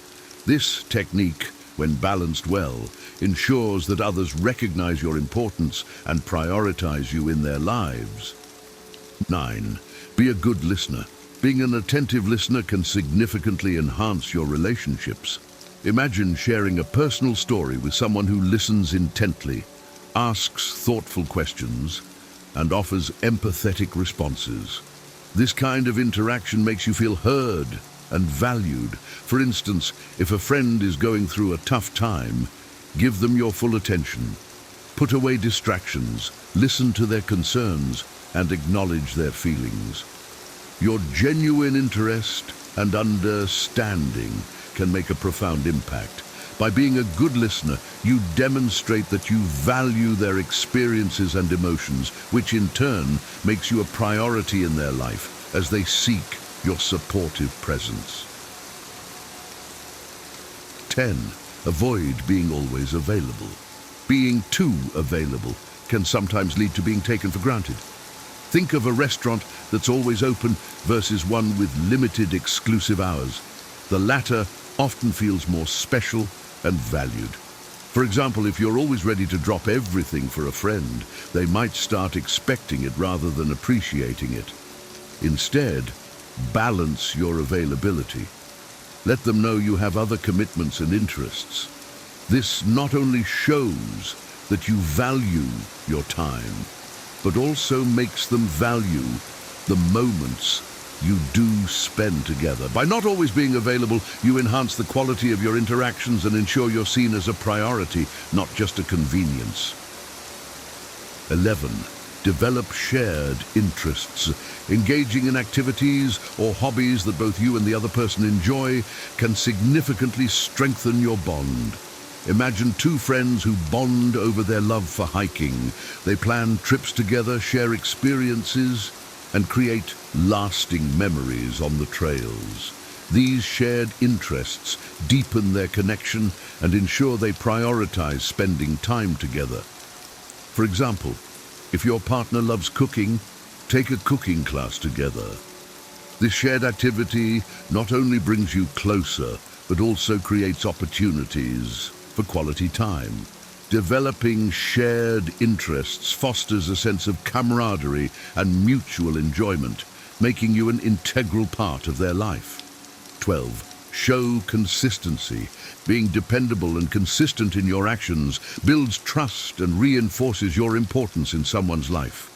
Think of a colleague who is always on time, meets deadlines, and follows through on commitments. Their reliability makes them invaluable to the team. For example, if you promise to help a friend move, ensure you show up as agreed. Consistency in your behavior shows that you are trustworthy and dependable. This reliability strengthens your relationships, making others more likely to prioritize you because they know they can count on you in both good times and bad. 13. Prioritize your needs. Focusing on your own needs ensures that you don't settle for less than you deserve. Think of someone who always puts others first, often feeling drained and unappreciated. By prioritizing your own needs, you set a standard for how you expect to be treated. For example, if you know someone won't respect your time, limit your interactions with them. Surround yourself with people who see you as a priority. This self-respect not only enhances your well-being, but also signals to others that you value yourself. In turn, they are more likely to treat you with the respect and importance you deserve. 14. Create your own happiness. Being self-sufficient and not depending on others for happiness can make you more attractive and balanced. Consider someone who pursues their passions, enjoys their own company, and finds joy in their achievements. Their independence and contentment make them appealing to others. For instance, if you love painting, dedicate time to your art and let it be a source of happiness. When you create your own happiness, you appear more balanced and self-assured. This not only enhances your overall well-being, but also makes you more attractive to others who see you as someone who doesn't rely on them for fulfillment. 15. Show empathy and compassion. Being empathetic and compassionate towards others' struggles and emotions fosters deep connections. Imagine a friend who always understands and supports you during tough times. Their empathy makes you feel valued and loved. For example, if a colleague is going through a rough patch, offer a listening ear and comforting words. Show that you understand their feelings and are there for them. This kind of emotional support builds strong, lasting bonds. By being empathetic and compassionate, you become someone others turn to in times of need, making you a priority in their lives as they appreciate your genuine care and understanding. 16. Don't make them the center of your life. Maintaining a distance and not making someone the center of your life can increase your value. Think of someone who's always available and revolves their life around others. They might be appreciated, but not necessarily prioritized. For example, if you have a friend who often takes your availability for granted, start focusing on your own activities and interests. This creates a healthy balance and makes them realize your value. People are often attracted to things they can't have easily. By not making them the center of your life, you increase your allure and importance in their eyes. 17. Be willing to walk away. Being willing to walk away from someone who doesn't treat you well demonstrates self-respect and determination. Imagine a scenario where you're in a relationship that doesn't fulfill you, but you stay out of fear of being alone. By showing that you're not afraid to walk away, You send a powerful message that you value yourself and won't settle for less. For example, if a friend constantly disrespects your boundaries, let them know you're willing to end the friendship if things don't change. This stance often makes people reconsider their behavior. Knowing you're willing to walk away ensures that others treat you with the respect and importance you deserve. 18. Be supportive and understanding. Showing genuine interest in others' concerns and offering support during difficult times can make you indispensable. Think of a friend who always listens without judgment and offers helpful advice. Their support is invaluable. For example, if your partner is stressed about work, take the time to listen and provide comfort without immediately jumping to solutions. This understanding approach shows that you care deeply about their well-being. Being supportive and understanding strengthens your relationships and makes others prioritize you, as they see you as a reliable source of comfort and support during challenging times. In conclusion, becoming a priority in someone's life is not about manipulation or changing who you are, but about understanding the dynamics of relationships and enhancing your interactions. By implementing these 18 powerful psychological strategies, you can shift the balance and ensure that you are valued and appreciated. Whether it's maintaining a positive outlook, allowing others to invest in you, or showing empathy and understanding, each technique contributes to building stronger, more meaningful connections. Remember, the key is to prioritize yourself first. When you respect and value your own needs, others will naturally follow suit. By fostering mutual respect, appreciation, and understanding, you create a foundation for healthier and more fulfilling relationships. These strategies are not just about being seen as a priority, but about cultivating genuine connections where both parties feel valued and important. As you incorporate these steps into your daily life, you will notice a transformation in how others perceive and prioritize you. Embrace these changes with confidence and watch as your relationships flourish, bringing you the recognition and respect you truly deserve. Thank you for watching, and don't forget to like, subscribe, and explore more of our content to continue your journey towards stronger, more rewarding relationships. 18 Stoic Ways to Destroy Your Enemy Without Fighting Them, from Marcus Aurelius. Stoicism. Imagine being in the heat of an argument, your blood boiling, and your mind racing with thoughts of how to win. We've all been there, facing someone who seems determined to oppose us, whether in the office, at home, or online.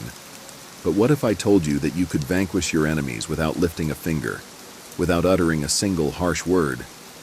The ancient Stoics, masters of emotional control and reason, have bequeathed us timeless strategies to navigate conflict with grace and poise. In this video, you will uncover 18 Stoic-inspired techniques to tackle conflicts head-on, drawing from the profound wisdom of Seneca, Epictetus, and Marcus Aurelius. These methods demand patience and effort, yet they promise the ultimate rewards: inner peace, long-lasting solutions, and transformed relationships. Are you ready to learn how to navigate conflict like a true Stoic? Join us on this journey, and remember, your most significant victory lies not in external battles, but in mastering your own mind and heart. Hit the subscribe button and the notification bell to stay updated with all our insights on facing life's challenges with the timeless wisdom of Stoicism. Let's dive in and discover how you can turn your conflicts into opportunities for growth and understanding. Number 1. Use humor wisely. In conflict resolution, humor can be a powerful tool when used wisely. It has the ability to diffuse tension and open channels for better communication. However, humor must be applied with caution. Seneca reminds us that a jest can easily become an insult if not carefully managed. Therefore, it is essential to recognize your audience and their sensitivities. The goal is not to mock or belittle, but to lighten the mood and foster a more open atmosphere for dialogue. Humor that is self-deprecating can often be the safest bet, showing humility and a willingness to own up to mistakes.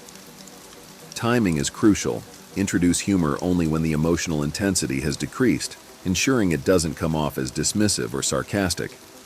By carefully incorporating humor, you can navigate the tightrope of conflict with balance, turning a potentially volatile situation into one where understanding and cooperation can flourish. Number 2, set boundaries. Setting boundaries is a fundamental practice in maintaining inner peace and safeguarding your well-being. Epictetus teaches us that we cannot control the actions of others, only our own responses. By clearly defining what behaviors are acceptable to you and communicating these boundaries respectfully, you create a protective barrier against negativity. Boundaries are not walls meant to isolate, but guidelines that foster healthy interactions. Be assertive yet kind when articulating your limits, using I statements to express your needs without sounding accusatory. Consistency is key.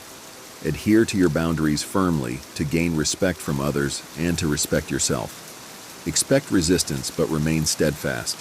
Boundaries are acts of self-care, not selfishness. They empower you to live a life aligned with your values, providing the freedom to interact with others from a place of strength and serenity. Number 3, seek external aid. In the labyrinth of conflict, seeking external aid is a mark of wisdom, not weakness. When communication breaks down and emotions run high, a mediator or counselor can provide an impartial perspective and facilitate constructive dialogue. These professionals are trained to navigate the intricacies of human interaction, helping both parties to feel heard and valued.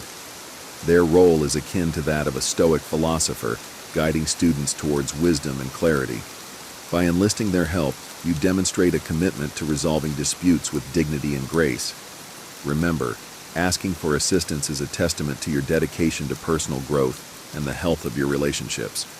It shows that you are willing to invest in a peaceful and constructive outcome, leveraging the knowledge and experience of others to illuminate the path ahead. Number 4, control your reactions. True strength lies in mastering your own reactions rather than attempting to control external events.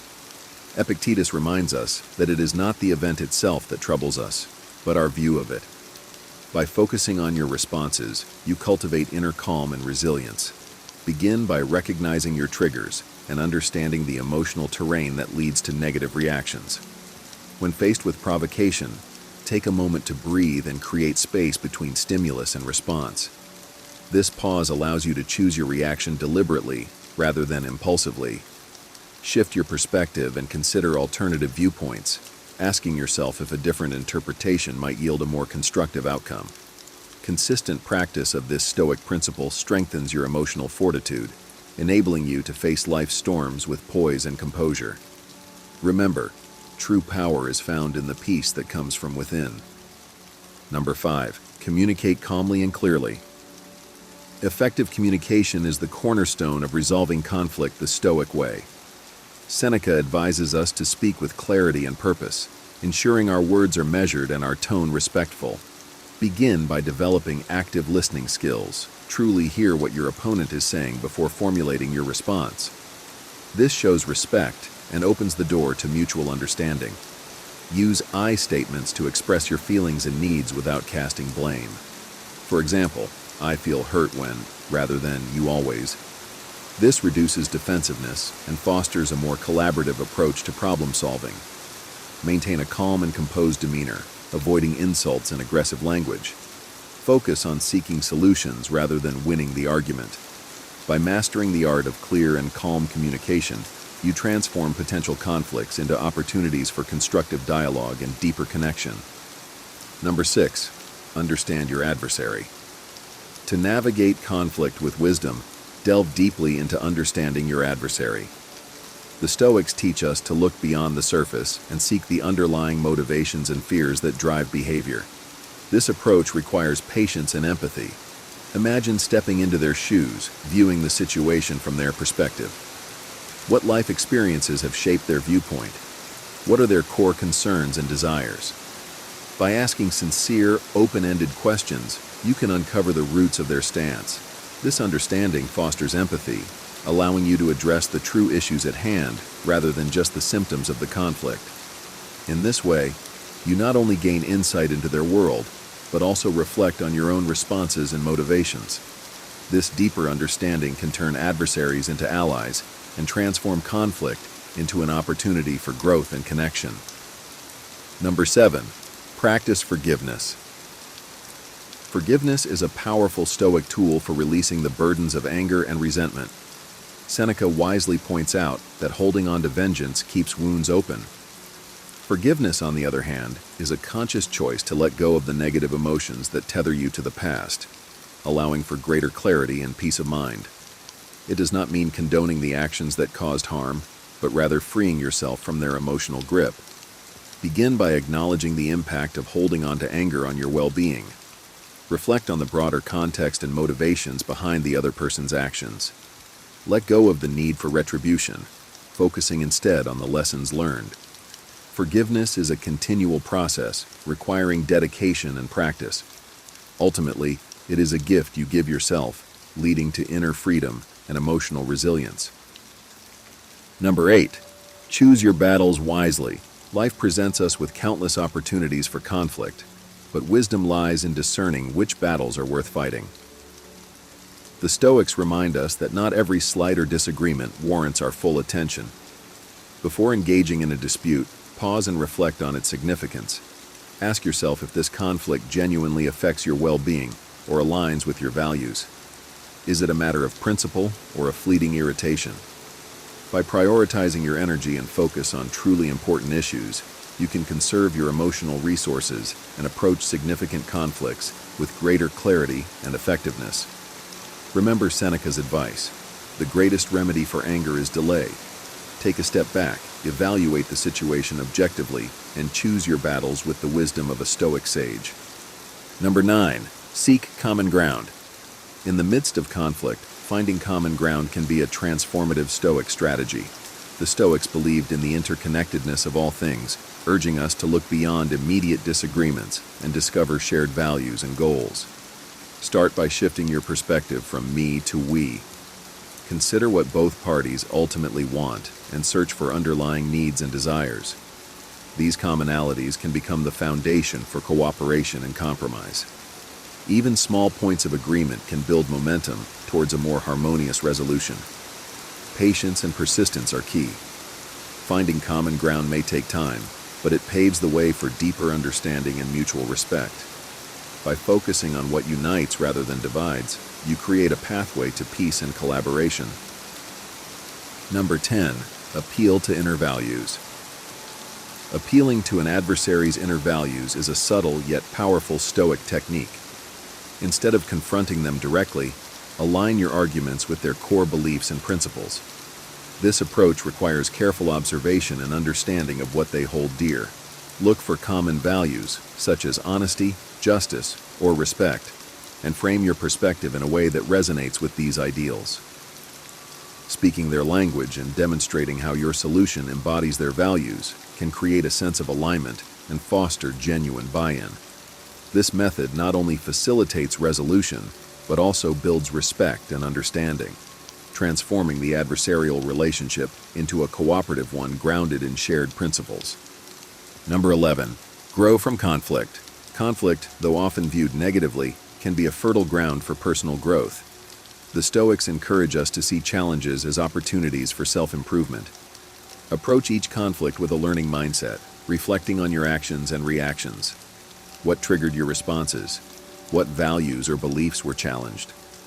Use these insights to identify areas for development and implement changes that enhance your emotional resilience and communication skills. Seeking feedback from trusted mentors or friends can provide valuable perspectives and support your growth. Embrace the Stoic view that every obstacle is a chance to become stronger and wiser. By transforming conflict into a catalyst for self-discovery, you emerge more capable and composed, ready to face future challenges with grace. Number 12. Offer empathy. Empathy is a cornerstone of Stoic conflict resolution. Marcus Aurelius advises us to understand the other person's perspective deeply, recognizing their emotions and experiences. This does not mean agreeing with them, but rather validating their feelings. Listen attentively to both their words and nonverbal cues, acknowledging their frustrations and concerns. Statements like, "I see why you feel that way," or "It sounds like this situation is important to you," can build trust and reduce defensiveness. By bridging the gap with empathy, you create an environment where honest and productive dialogue can occur.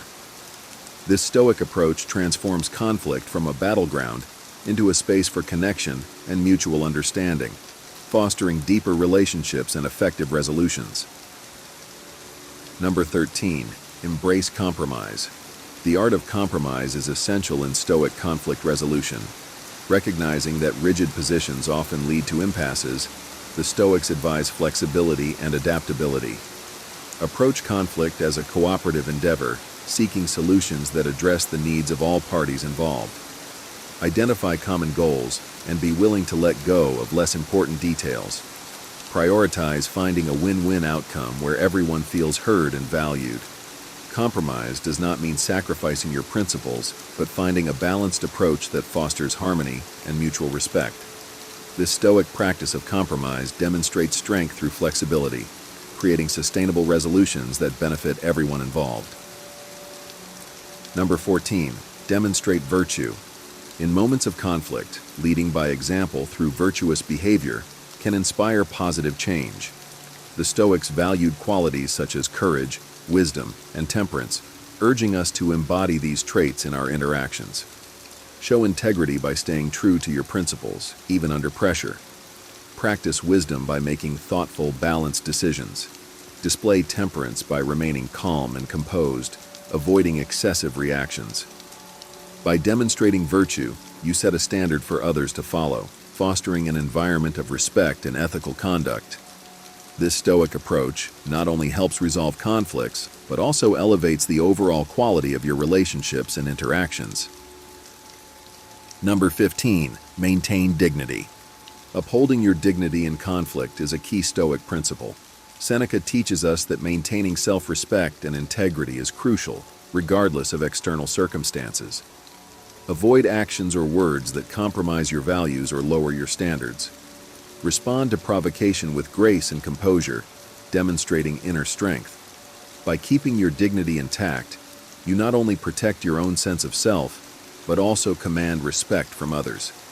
This Stoic approach ensures that conflicts are resolved in a manner that honors your principles and fosters a culture of mutual respect and decency. Number 16, use silence. Sometimes the most powerful response in a conflict is no response at all. The Stoics valued the strategic use of silence as a means to de-escalate tensions and provide space for emotions to settle.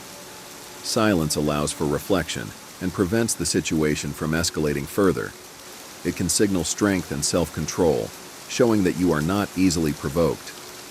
Use silence to listen actively, giving the other person time to express themselves fully.